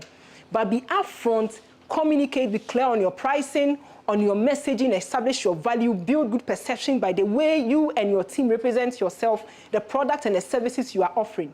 And I believe you can sell. The last thing I will say is that add God to it. I think for me, he's the one factor who makes a huge difference. And no, after you do your homework, add God in the mix, and I believe everything will go. One last thing I will say is that let people in your business invest in their self-development. Invest in your self-development. Invest. That's what we are doing now. Invest in your self-development. It's important for you to communicate well. So you don't sit before a good product and everybody come and they pass, but you can't even introduce yourself and mention your name to them. And then talk a little bit about your vision or your mission statement as a company. You can't even do that. And then you realize people come, boom, they go away, they go to the next stand, they disappear. You can't tell them about your social media handles. You can't tell them about the importance of what this product was. Invest in your speaking skills, in your writing skills, the way you dress up, the way you show up. Be an embodiment of your vision you are selling. Sometimes a vision is very small, but if you see the person carrying it speak, people begin to see the bigger picture of the whole thing. And that's what moves people, someone to say, I can't invest in your business, but let me buy this X amount for you. And this can push your business to go far. Invest in yourself, invest in your team. Communication skills, learn it. Dressing, showing up, all of those things, work on it. Your writing, communication skill, work on that. Emails, your invoicing, spelling errors all over the place. No, you don't have standardized systems where you send invoices. You close a deal, the person is asking for invoice hasn't gone through, this and that. The person wants receipt, you can't get receipt for them. And they realize your product is so cumbersome. Contact him for automation. Let him help you with some automation. So then if there's a software, you quickly get it, and then your thing is easy. You are done, and then you don't have anything. Work on all of these things. I believe businesses here in this room can sell. Yes. And we can compete. Yes. Yes. So, if I can say something. Yes, please, go ahead. Go ahead. All right, so, It's okay. So I'm somehow big on like narrative. So when you said written and like communication, right? It doesn't mean that you go on ChatGPT or any LLM and go prompt and get some vague jumble something and just push it out there, right? Whatever you get, make sure that is an actual representation of what you are doing. So I got a chance to go through some applications, and I literally saw some people just lifting responses from LLMs, right? And they drop them in, yeah. And so if you are here like that, right? If you are starting your business or don't do same, LLM would give you something vague, and when it comes to action, we'll see that what that messaging is and what's on the ground, like the difference is like day and night. Yes. All right. Yes. Thank you so much. Let's really give a hand of applause to him. I don't know, was he here last year when we were discussing the things we were discussing? Because he seems to be hinging on all that. When we were talking about why I gave the documents out, that we should all take our time and we fill those things the way we can and get someone above you to review. And I remember telling those in the room that the more you do this authentically and you have even a friend and you begin to tell him, this is what I do, you say it over and over, you begin to reframe, rephrase, refine, and own your language. And you own it. We discussed that here. We said if you can't hire, because I think Papa Francis, I think my time is almost up. Papa Francis mentioned it's not everyone who can hire a consultant or a technical person, but you can actually get these guidebooks and sessions like this. And when you're giving this, when you take your time, you fill it out the way you can. Get your mentor to do an assessment for you of it. So then gradually, you can reframe, rephrase. By the time 1 year hits, it will shock you the way you will stand and talk about your business. the way you represent your vision and your brand, it will be outstanding. But then if you're going to pick from ChatGPT what it's saying and some of these platforms to kind of put on a paper for someone, you have not owned it yet. It's not for you. It's not yours. We spoke about that. That is part of selling. We spoke about creating the awareness. If you're not original, people pass you by. People pass you by. And in some instances, like you mentioned, you have few minutes to make a sale. You have few minutes to make a sale. So the things you are saying, if it's not original, the person feels like, I can't trust you. You already, the person distrusts you. Like we're talking about some people, it's not that they can't communicate. The things that they are saying are not relevant to their business, or it's not representative of their business. They are saying, oh, we are this and that. The person picks the products, look at the back and realize what you are saying is a lie. You just picked it online to give them. Or like we mentioned last year, the imposter syndrome, the thing of everybody is doing X, Y, Z, I have to. The trend of following other brands' image scale. So you realize that because their brand image is going this way, that's how I'm going to do it. It's the same message in the same language. We mentioned we should avoid imitation. We mentioned that in this class, avoid imitations. Build originality. Cultivate your language. And the more you dwell on your vision, you think about it, you toss it in your head across board, you vision it, you envision it, you see the bigger picture, you write it down. It will shock you. Before 1 year hits, you have clear messaging for your vision statements, your mission statements, your value proposition, why you are in business, your value and your ethos, the value you are offering to people, why they should pick you over the next business, where you are going in the next 5 to 10 years, where you see yourself, the various activities you need to put in place in order to reach your goals in the next 2 to 3, 4 years. So then when an investor comes, they don't have to spend 10, 20 minutes with you. You can tell them maybe this thing, I need about 50,000 cedis. This and this and this and this is what I need to do to have in about 10 minutes. You tell the person what you need and you go your way. And they know you know and you carry that thing in your DNA. And they might want to help you. So I think that is the thing about selling. Be original, be clear, be concise, develop your product, trust what you are selling, work on yourself, work on your team. And finally, I'll add one last thing. We mentioned documentation and systems. Build systems, document them. So when you are not there, another person can be taught it. So you find that some businesses, if you are not there for exhibitions or to go out and make sales, other people can go.